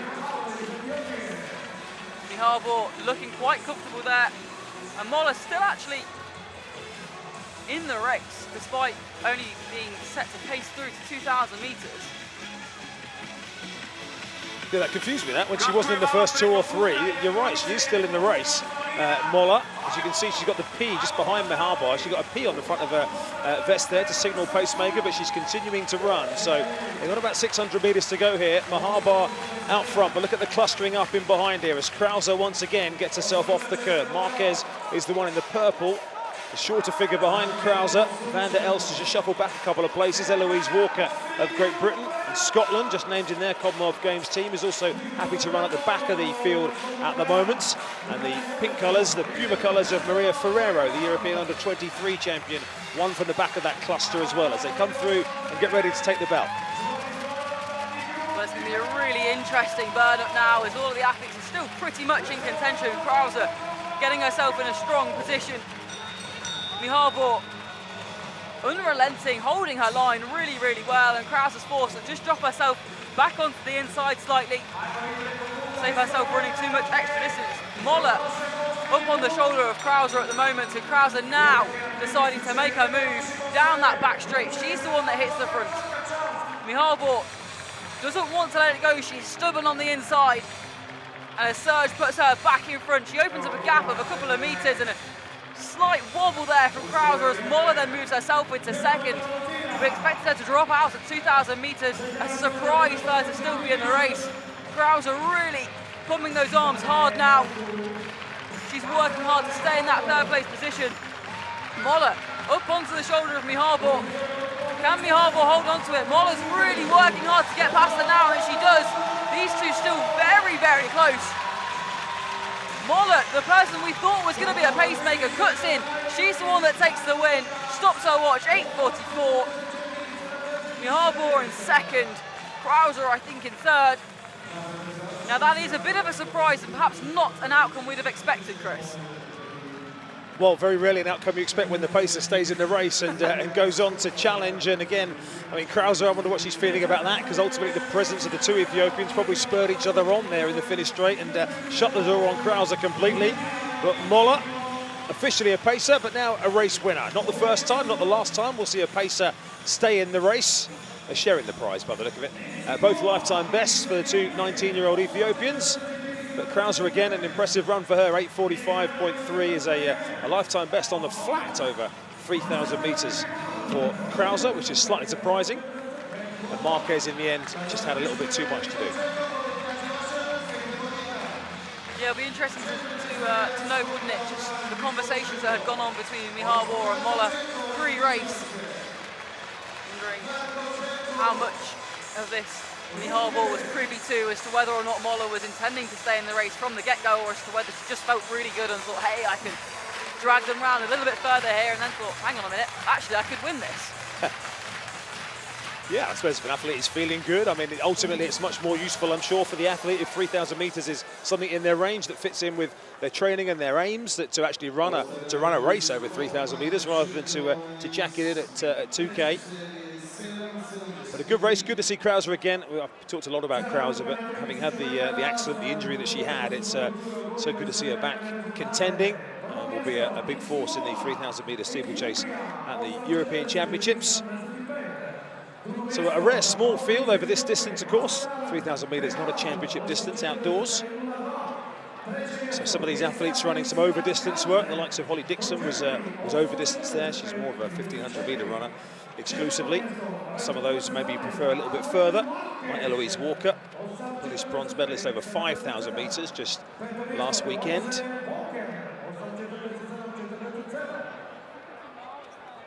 I was just checking Geza Krause's outdoor personal best over 3,000 metres, by the way. It goes back to 2015 when she ran 9:02. So I think it's fair to say she hasn't run many outdoor 3,000 metres. Yes, perhaps the personal best that was due for revision. Yes, I'd say. 11 years later. I mean, bearing in mind she's a steeplechaser, she's mainly going to run steeples, isn't she? But I just think there might be the odd one in there somewhere that she might have run. Yeah, it's always interesting as well with steeplechasers using the flat as well to sharpen up potentially. But anyway, there we have those confirmed results. Krause taking the bronze position with Mihalbo and Moller topping the podium. Moller coming through just not even half a second, quarter of a second ahead of Ethiopian teammate Mihalbo, and personal bests for the top three.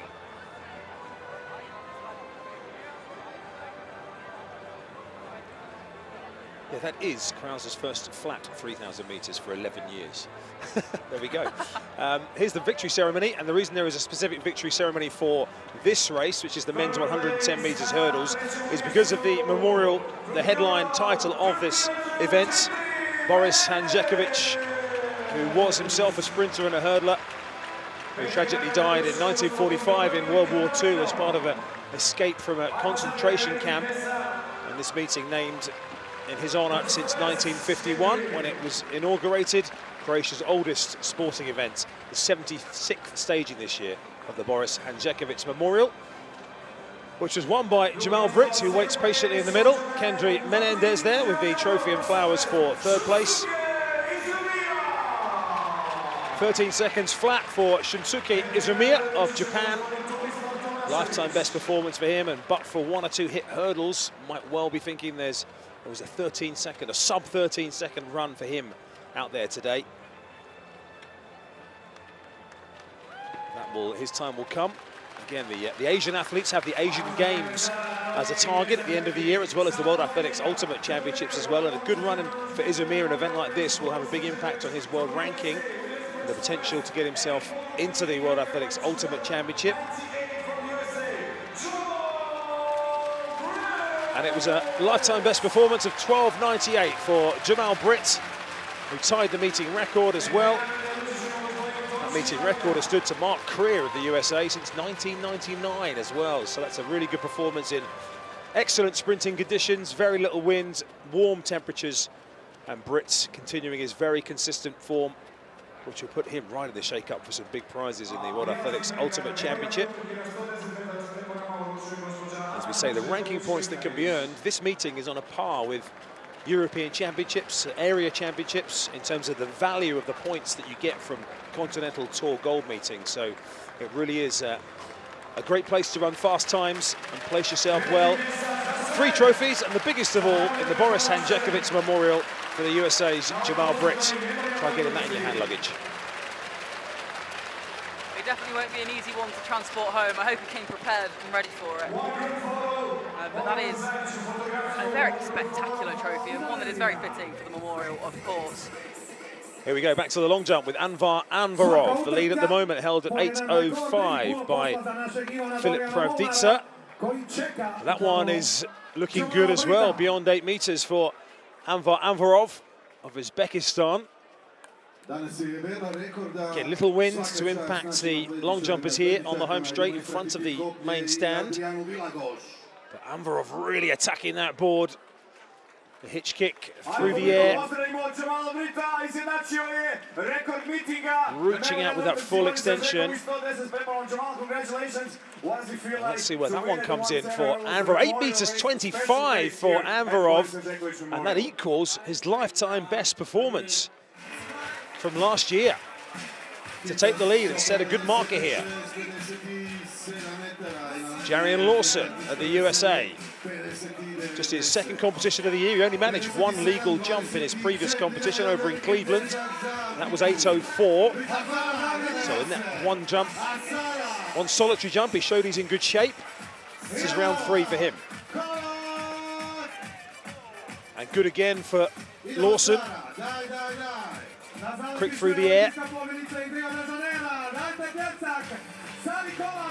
He's just seen Anvarov in the previous round go out to 8.25 meters. And Lawson looks pretty cool with that. Not giving too much away with his facials as he comes out of the pit. Offering himself that little glance sideways at the indicator board. And 8.14 meters for Jarian Lawson, his best jump of the year. Moskovic, the 19-year-old, has performed pretty well so far today. We've seen him over the 8-meter mark already.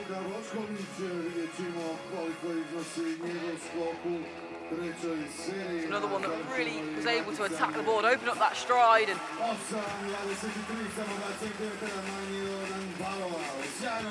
another very solid jump to add to his card. And this is when athletes really start to take away some confidence from it. 8.23, and that's a lovely new personal best. Brilliant from Boskovic, sorry Rosie, yeah, 4 centimetres further than he jumped last week as we move back now to the long jump runway. And Pravdica also looking to challenge that 8-meter line, and that's going to be in the 8-meter region as well here. So all of a sudden, it's like a domino effect here. One athlete jumps 8 meters, and all of a sudden the rest of them are falling into line as well, and Pravdica is going to be close to 8 meters there as well. It's almost like somebody opened the floodgates, isn't it? And now we're getting several of these 8-meter jumps. The official was just checking on the replay that was legal, and Pravdica gets the white flag, which is important as you get a distance that starts with an 8. It's going to be close. He has jumped 8.09 this year. Definitely finished second in the event last year. Tougher field, I think, on paper this time around. 8.06 for Pravdica. He becomes the 6th athlete in this field to go over 8 meters. Just shy of his season's best so far for the 30-year-old.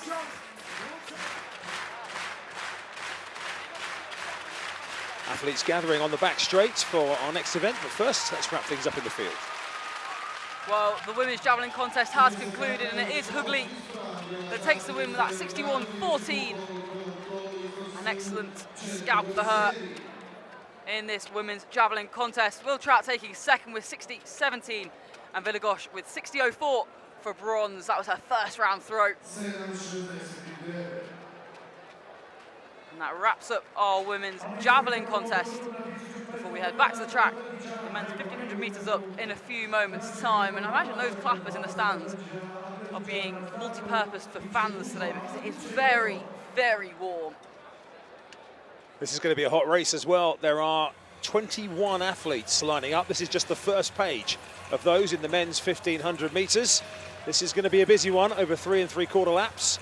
And once again, the pacing plan just slightly revised from what was initially challenged. It's going to be around about for the men 3:34, I think, is the pace. We'll come back to that in a second. Do we see the second pace? The last 2 names on your list there, Vukovic and Belcic, will be the pacemaker. A couple of late US additions to this as well. But let's go through from the inside. We've got Muhtin Wurdu, we've got Megan Adisu, the former World Under-20 champion.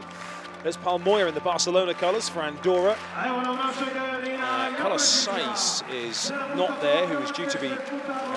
oh, there he is. Hello, Carlos. Just popped up from under the screen for us. Jan Bresic there in the blue colours. We've got Javier Miron in the yellow. There's Jan Rudolph in personal best shape this year.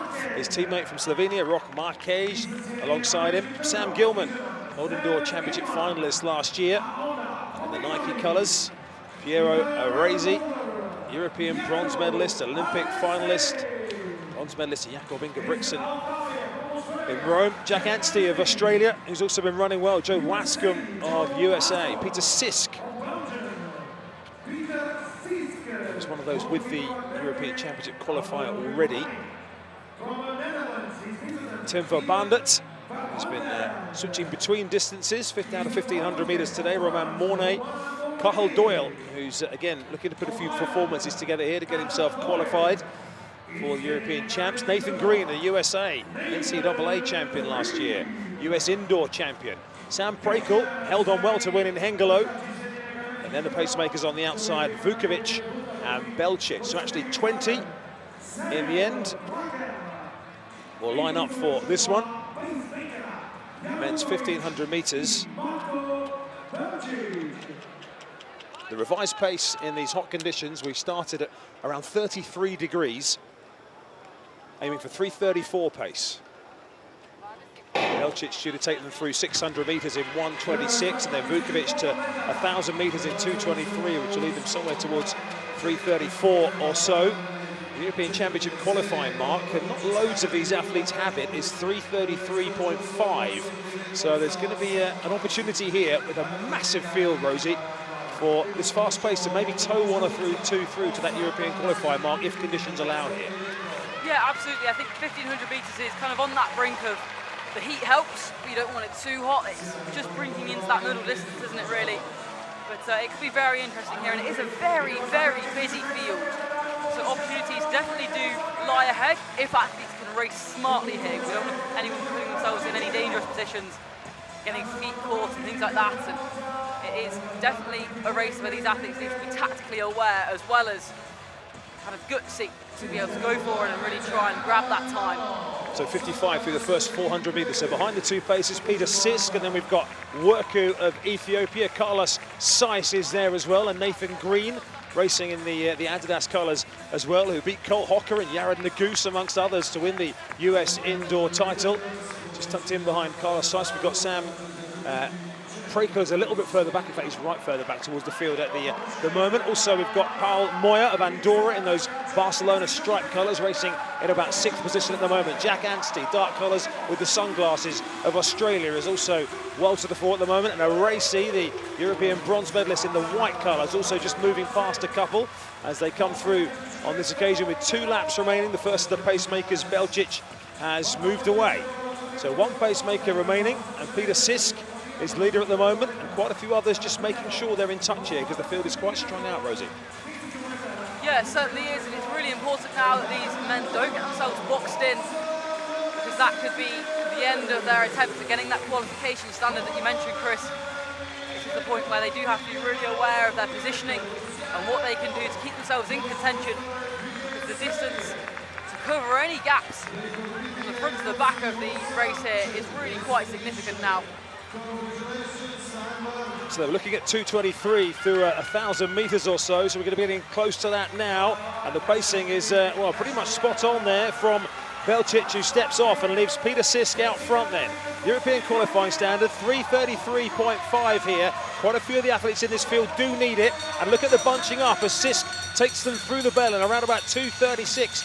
Unofficially, Nathan Green racing in 2nd position. Aracey is in 3rd. Werku starting to go backwards. Jack Anstey is right there as well. Others, including Moya, is also still right in the mix there. Wascombe of USA as well, right up to the front, picking out a few others from the back. The Slovenian pair in the yellow, right in the centre as well. But it's still Peter Sisk at the moment, who hasn't been headed out front. Now the challenge is coming from behind. Here comes Prakel on the wide outside, the winner from Hengelo in the purple colours, who finished strongly there.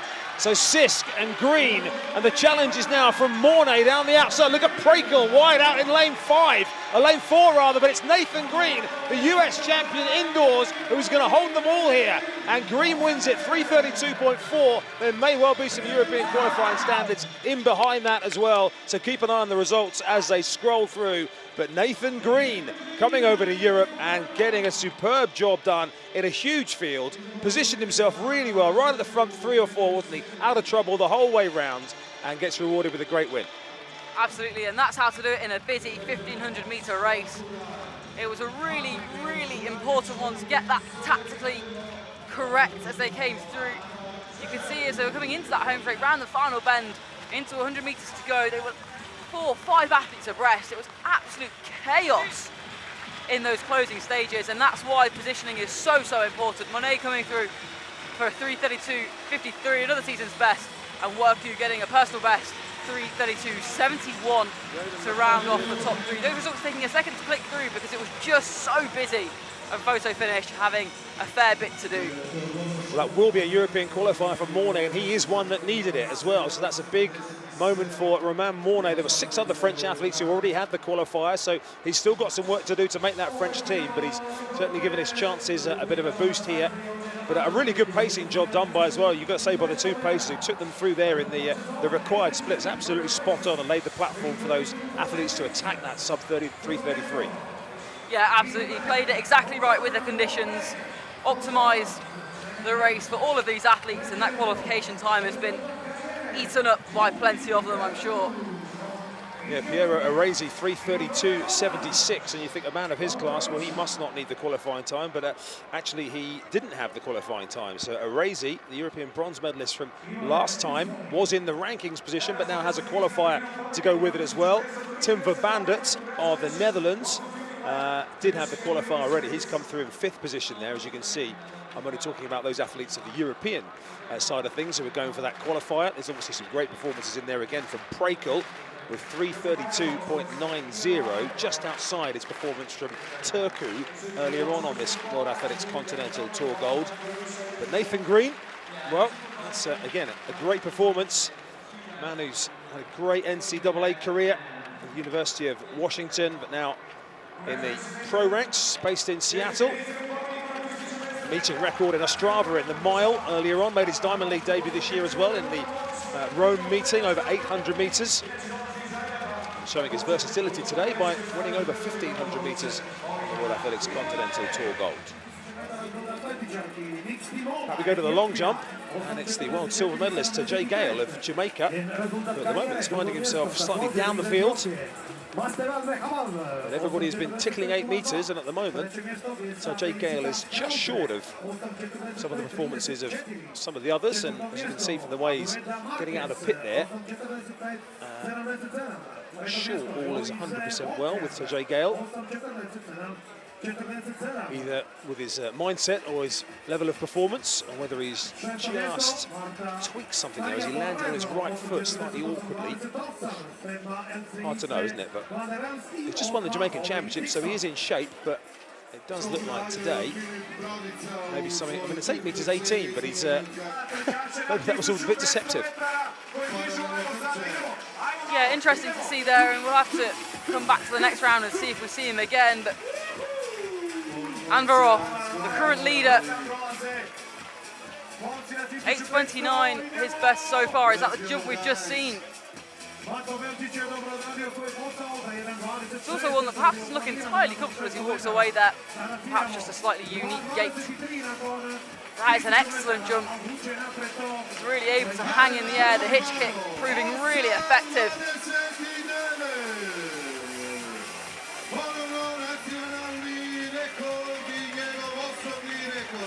And there it is, confirmation that was his 4th round jump, 8:29, a shiny new personal best and national record for Uzbekistan. Well, the women's 200 metres is up next as we return to the sprints, who, as I mentioned earlier, will be very grateful the conditions are nice and warm. Now you can see plenty of athletes there in and around that 22-second region. Emmanuel Ouidou there, doing up her spikes on the outside.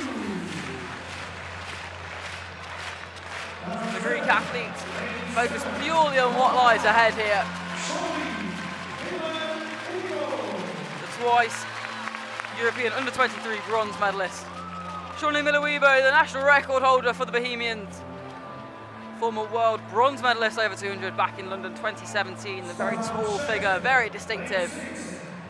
Best 2-8 goes in lane 6. The Spanish record holder, that was set last year. Can she improve on that? Thelma Davies in lane 5. 2 times African bronze medalist over the 100 metres earlier on this season and the 4x100 in 2024. Now, teammate to that African Championships bronze medalist goes next door to her in lane 4.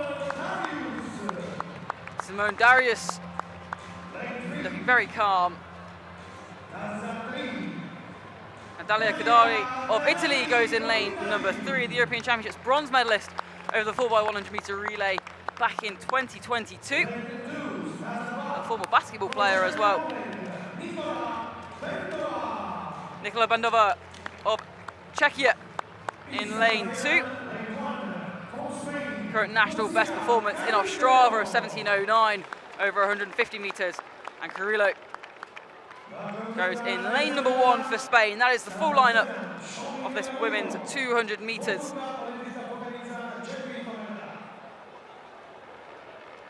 Now, it'll be really interesting here to see exactly what Shawnee Miller-Uibo can do. 22:04. She's ran already this year. That was back in May. How close to that can we see her get? 22:04, got her second in the Diamond League. 22:42 at the Rabat Diamond League as well for a 4th place finish.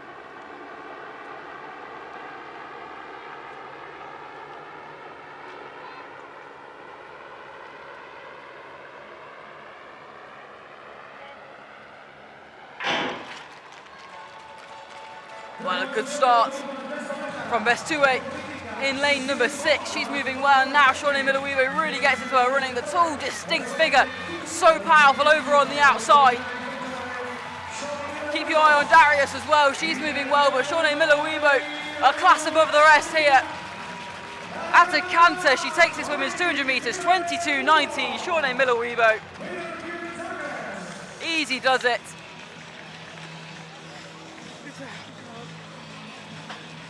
And great to see her coming into some good form and taking the win in Zagreb. A season's best for Davies in second. 22:76. And Bestoué holding on well after a good start for a good bronze medal position with 22:80. Just over a 10th outside her season's best.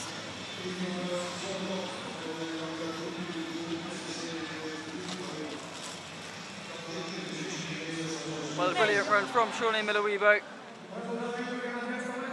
Always an athlete that we're excited to watch, and so good to see her back properly. Wasn't it great to have a meeting where we've got Elaine Thompson here back and running brilliantly and winning earlier on, and Shawnee Miller-Uibo doing exactly the same here, running another good time in the low 22s, of course.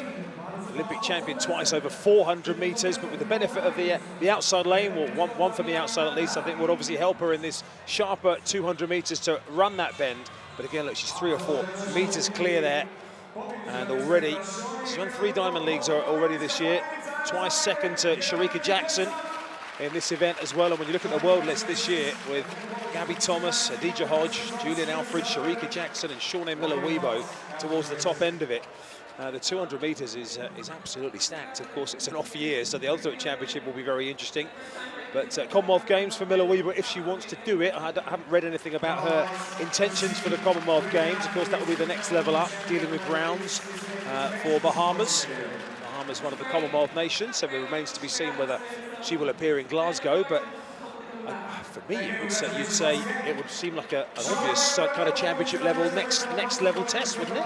Absolutely, I think it would be brilliant to see her in Glasgow, and I think it could be an excellent move for her to take it up. And there is the confirmation, 22:19 for Shawnee Miller-Uibo. Thelma Davies with a season's best 22:76, and Bestoué with 22:80 for third. A couple more season's best down the results as well, but a masterclass from Shawnee Miller-Uibo.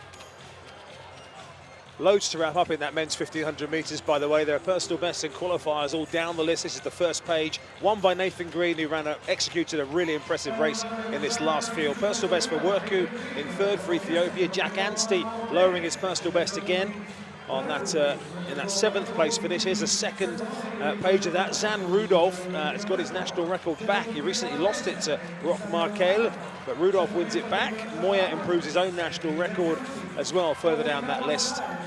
10 athletes, 3:33 or lower. We know at European Championship level these days it's going to take something there or faster, even in these tactical championship races, to get yourself a medal. Jakob Ingebrigtsen, of course, on the comeback trail. Will he be back in time for Birmingham? Well, a quick glance at the start list from the women's triple jump. This competition happened a little bit earlier on. Second place, Christian Czech, 67.55. Derkach. Third place, Ruben Rolvink, 66.39. She's had top 8 finishes at both the Olympic Games and the World Championships. 8th in Paris, 8th in Budapest.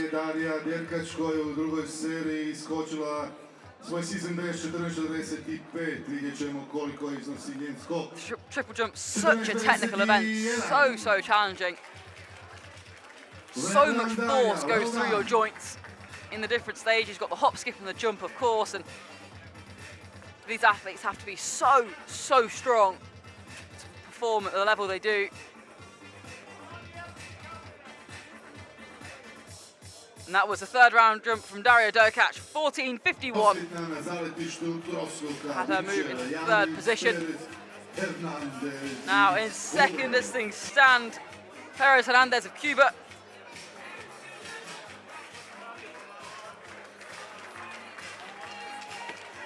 The world triple jump champion from Tokyo. Perhaps like she just collapsed into that jump ever so slightly towards the end. The feet coming down pretty quickly into the sandpit.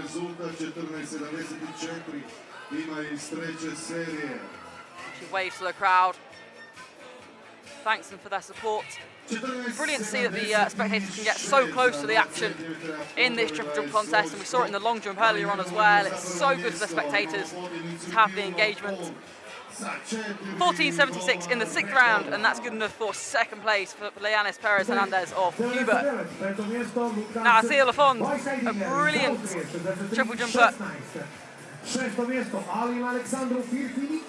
Olympic champion in 2024, silver at the Tokyo World Championships last year. Oohs and ahs from the crowd, they know that's big. She looks almost slightly puzzled by it, doesn't she? You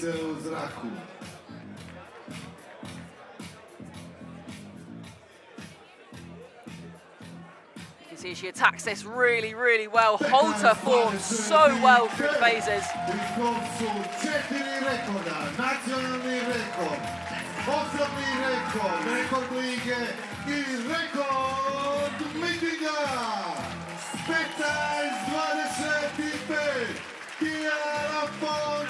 Well, big celebrations for Tia Lafond with 15.25. It's a world leader, meeting record, a Dominican record, a personal best. Just 4 centimetres off the North and Central American record as well. So a brilliant day at the office for Tia Lafond.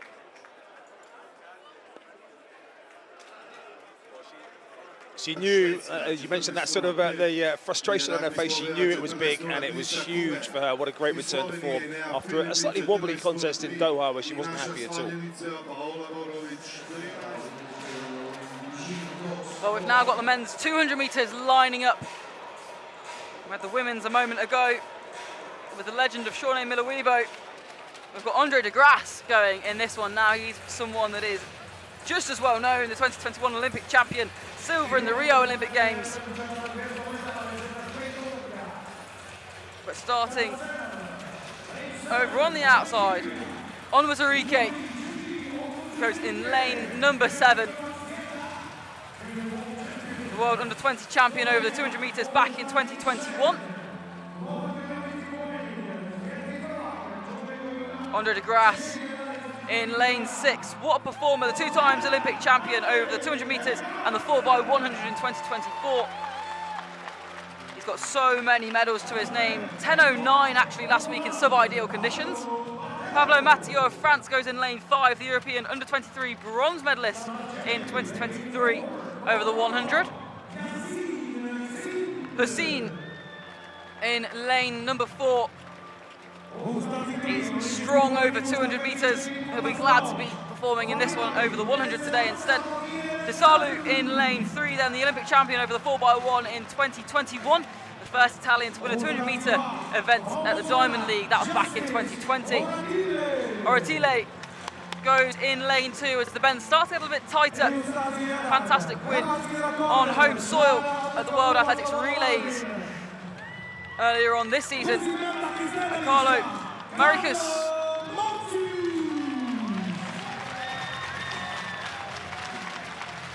Now that completes the lineup, as we did not start in lane 8 of Benjamin Richardson. So just the 7 athletes lining up here. It'll be really fascinating to see what Andre de Grasse can do. He said in an interview he knows there's more in there, but 10:09 in bad conditions last week is very, very encouraging. On your marks.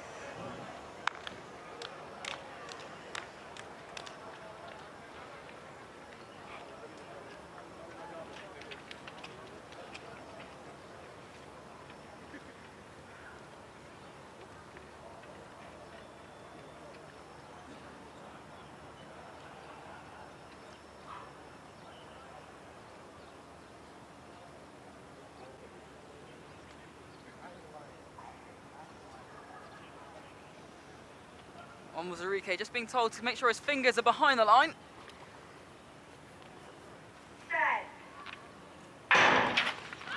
That's a strong start from the Nigerian on the outside. Andre de Grasse moving really well. And unfortunately, Matteo has pulled up and Hassan attacking really strongly, as is Oratile. It's going to be close as we enter the final 50 metres or so. And now Hassan really moves well. De Grasse coming through. It's going to be tight on the line. Andre de Grasse takes it just about 19.96. How wonderful to see a sub-20, rounded down in fact 19.95 over the men's 200 metres. Hassan with a national record, 20 on the nose. He'll be delighted with that, and Onwas Enrique rewarded with the season's best, 2018 as well.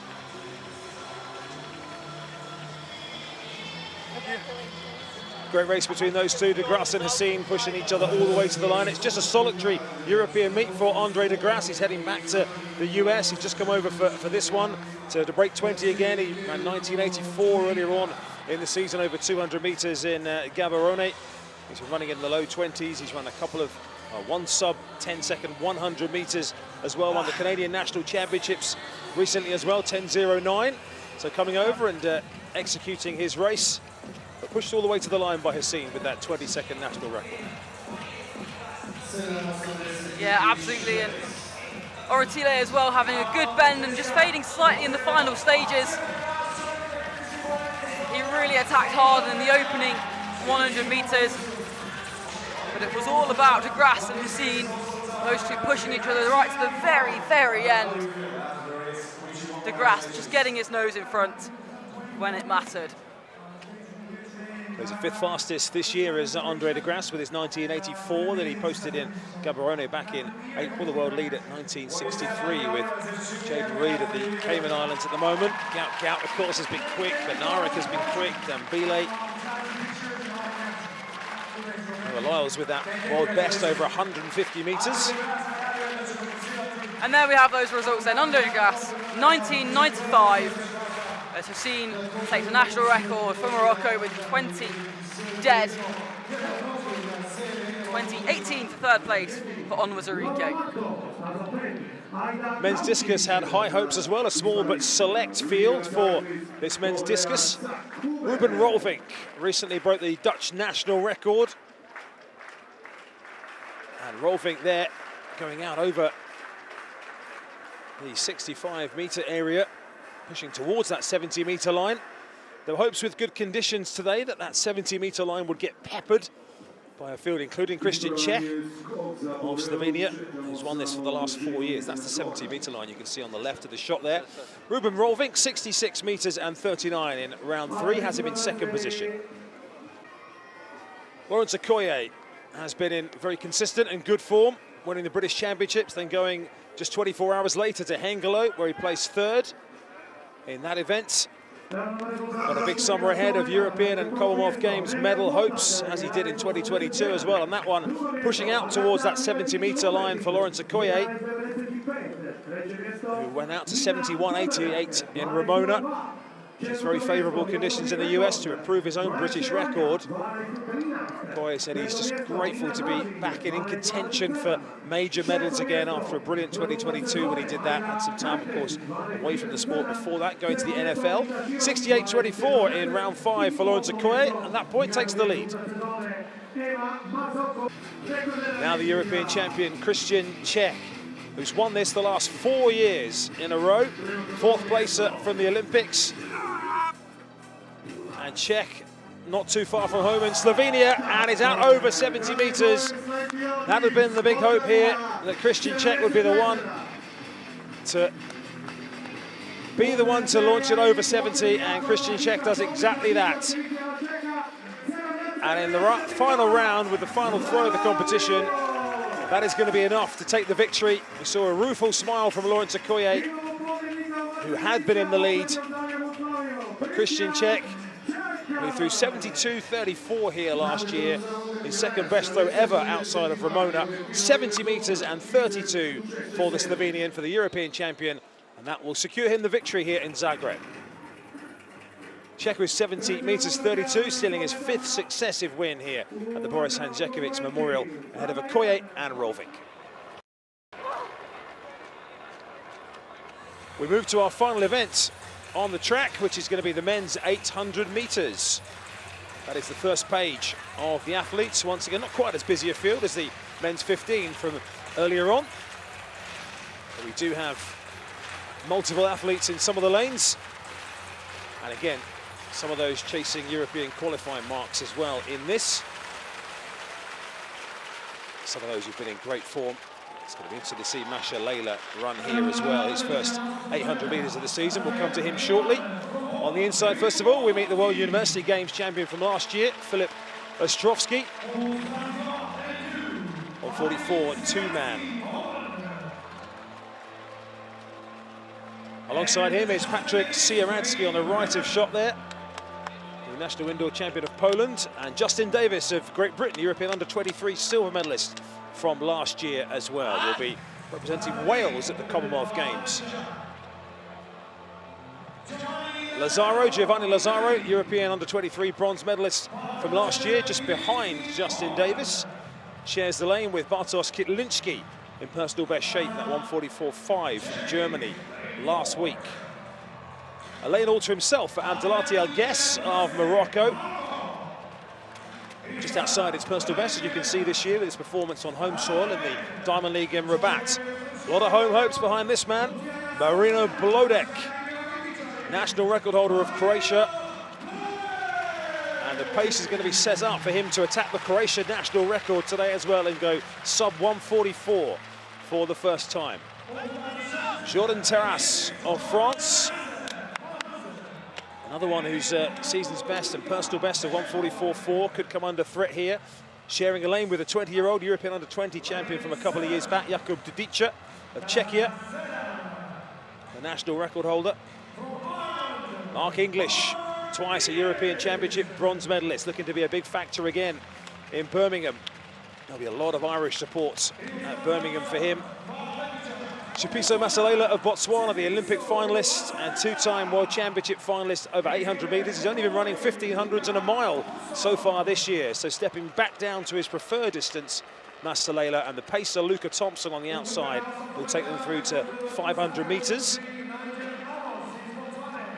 The longer distance paces were tweaked in the hot weather, but no changes to the 800-metre pace for the sake of a couple of minutes running. The pace is set up very specifically for a 143.8. which would take people inside the European qualifier, and that would take Marino Blodek, if he could, follow that pace to a Croatian national record. So standing by for our final action of the Boris Hanžekovič Memorial in Zagreb. It's the men's 800 metres. So the pacing job being done by Luca Thompson, the Norwegian on the outside. The European qualifying standard for those who don't have it, and actually there are very few in this field who don't.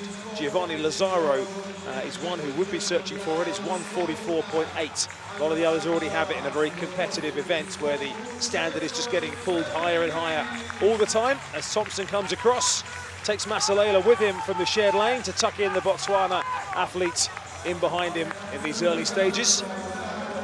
Blodek, the tall figure, in around about 5th position at the moment in those purple Adidas colours.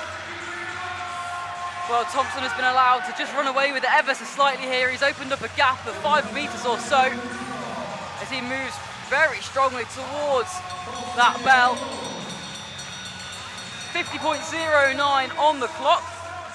And that is ever so slightly slow actually through 400 metres. And these guys have got a bit of work to do if they want to get back up on the pace now.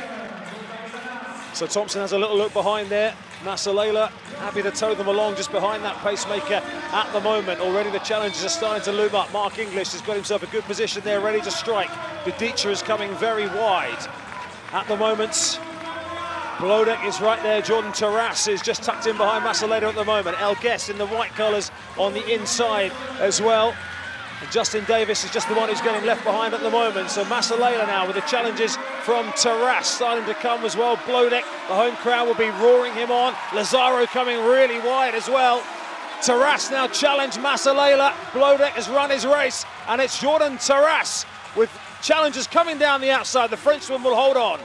1:44.79.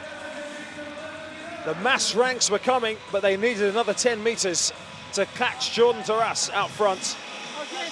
Again, a really competitive race with a big field, and Taras, we've seen the benefit in those big fields, Rosie, of getting yourself in a great racing position all the way around. Yeah, absolutely. It can just help conserve that energy, can't it? If you're in the pack, if you're being dragged along by other people, you manage to unlock times you didn't think you perhaps would on race day. And every athlete, I've got to say, has managed to get themselves in a decent enough position to manage to stay on their feet in some very, very busy middle distance races, which is always a relief and honestly quite an impressive feat at today's meeting. Yeah, it's a good point. Thankfully, we haven't had any racing incidents today. But Jordan Taras, 1:44.77. It was very close in for those positions behind, which, as you mentioned earlier, Rosie, is why the photo finish just takes a little bit longer to come through, as that is all sorted out. It's 0.3 of a second outside his lifetime best for the French national indoor champion. You can see some of the athletes behind just waiting for their results to come through on the screen in the stadium. Masalela has been given second.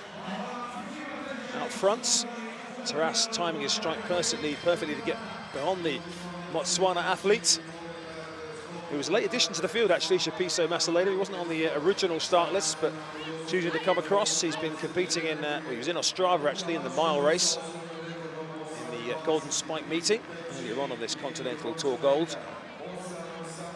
There were quite a few there when the pace was rattling along early, just got themselves too far back, didn't they? There was some, a sea of yellow coming down the outside. You can see 2 or 3 of them who just left themselves. They were 5-10 metres down, and that was just too far. Yeah, just a little bit too much work to do, and it was interesting actually to see them let the pacemaker go so early on, and it was almost a decision was just collectively made, and an unspoken rule almost, and the pacemaker essentially ineffective by the time he dropped out. Yeah, it was so tight. It was the Polish athletes actually. We saw Ostrowski and Kotlinski, 2 of those charging down the outside in the yellow there. You can see Mark English wasn't able to find a finish. Blodek ended up, unfortunately, getting engulfed by others. He did finish 3rd in the end, Blodek, 1:45.00. So he not able to challenge that Croatian record today. Eventually, these times are scrolling through on our computer. Kotlinski, 1:45.02. Ostrowski, 1:45.04. So you can see the athletes still out there, all waiting for their results to come through. The ones I've just given you verbally, you can see toward the top of the screen there, the scoreboard in the arena.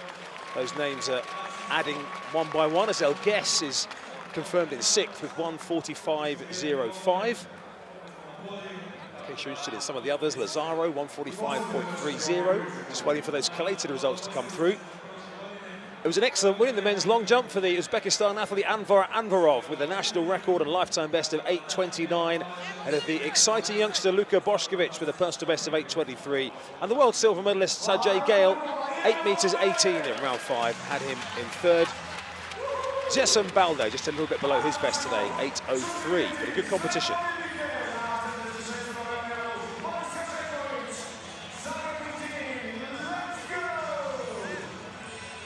So that brings us to the end of our live action here at the Boris Hanžeković Memorial, as we just confirmed those results. The top positions for that men's 800 metres, an exciting race. The top few separated by only 3/10, with the victory going to the Frenchman, Jordan Taras.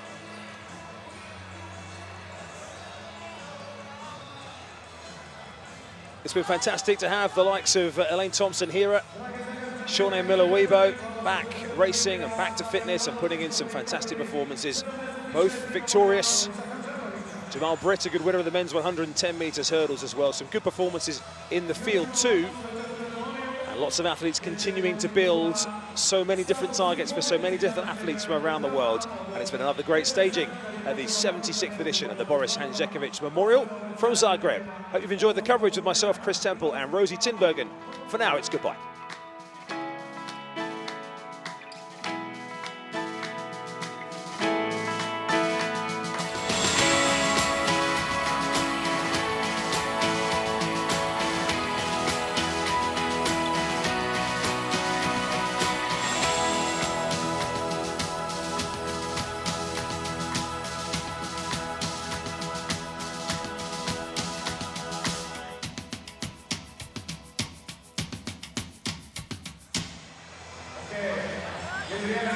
It's time to see our winners.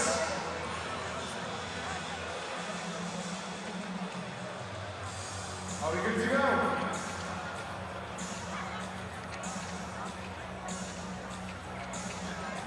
Molim vas, publika da znate, švala je slijedi onaj najznačajniji dio gore ceremonija proglašenja pobjednika, ali ispit danas je bilo sjajna publika,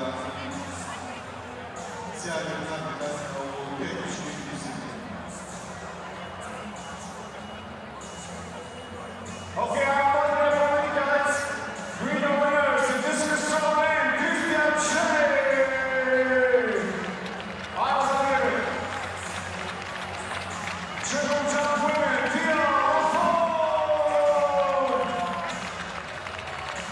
400 meters, hurdles women, Russell Clayton. 100 meters, 400 meters women, Elaine Thompson-Herah. 800 meters, 800 meters women, Phoebe Gill. 400 meters, 490 meters women, Stacey Ann Williams. 100 meters, 100 meters, hurdles women, Malaysia Johnson.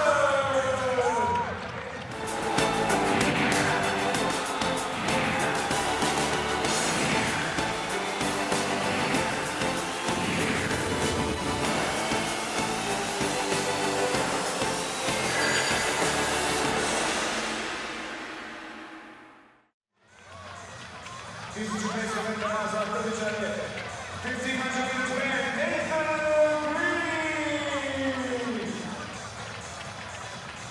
Green.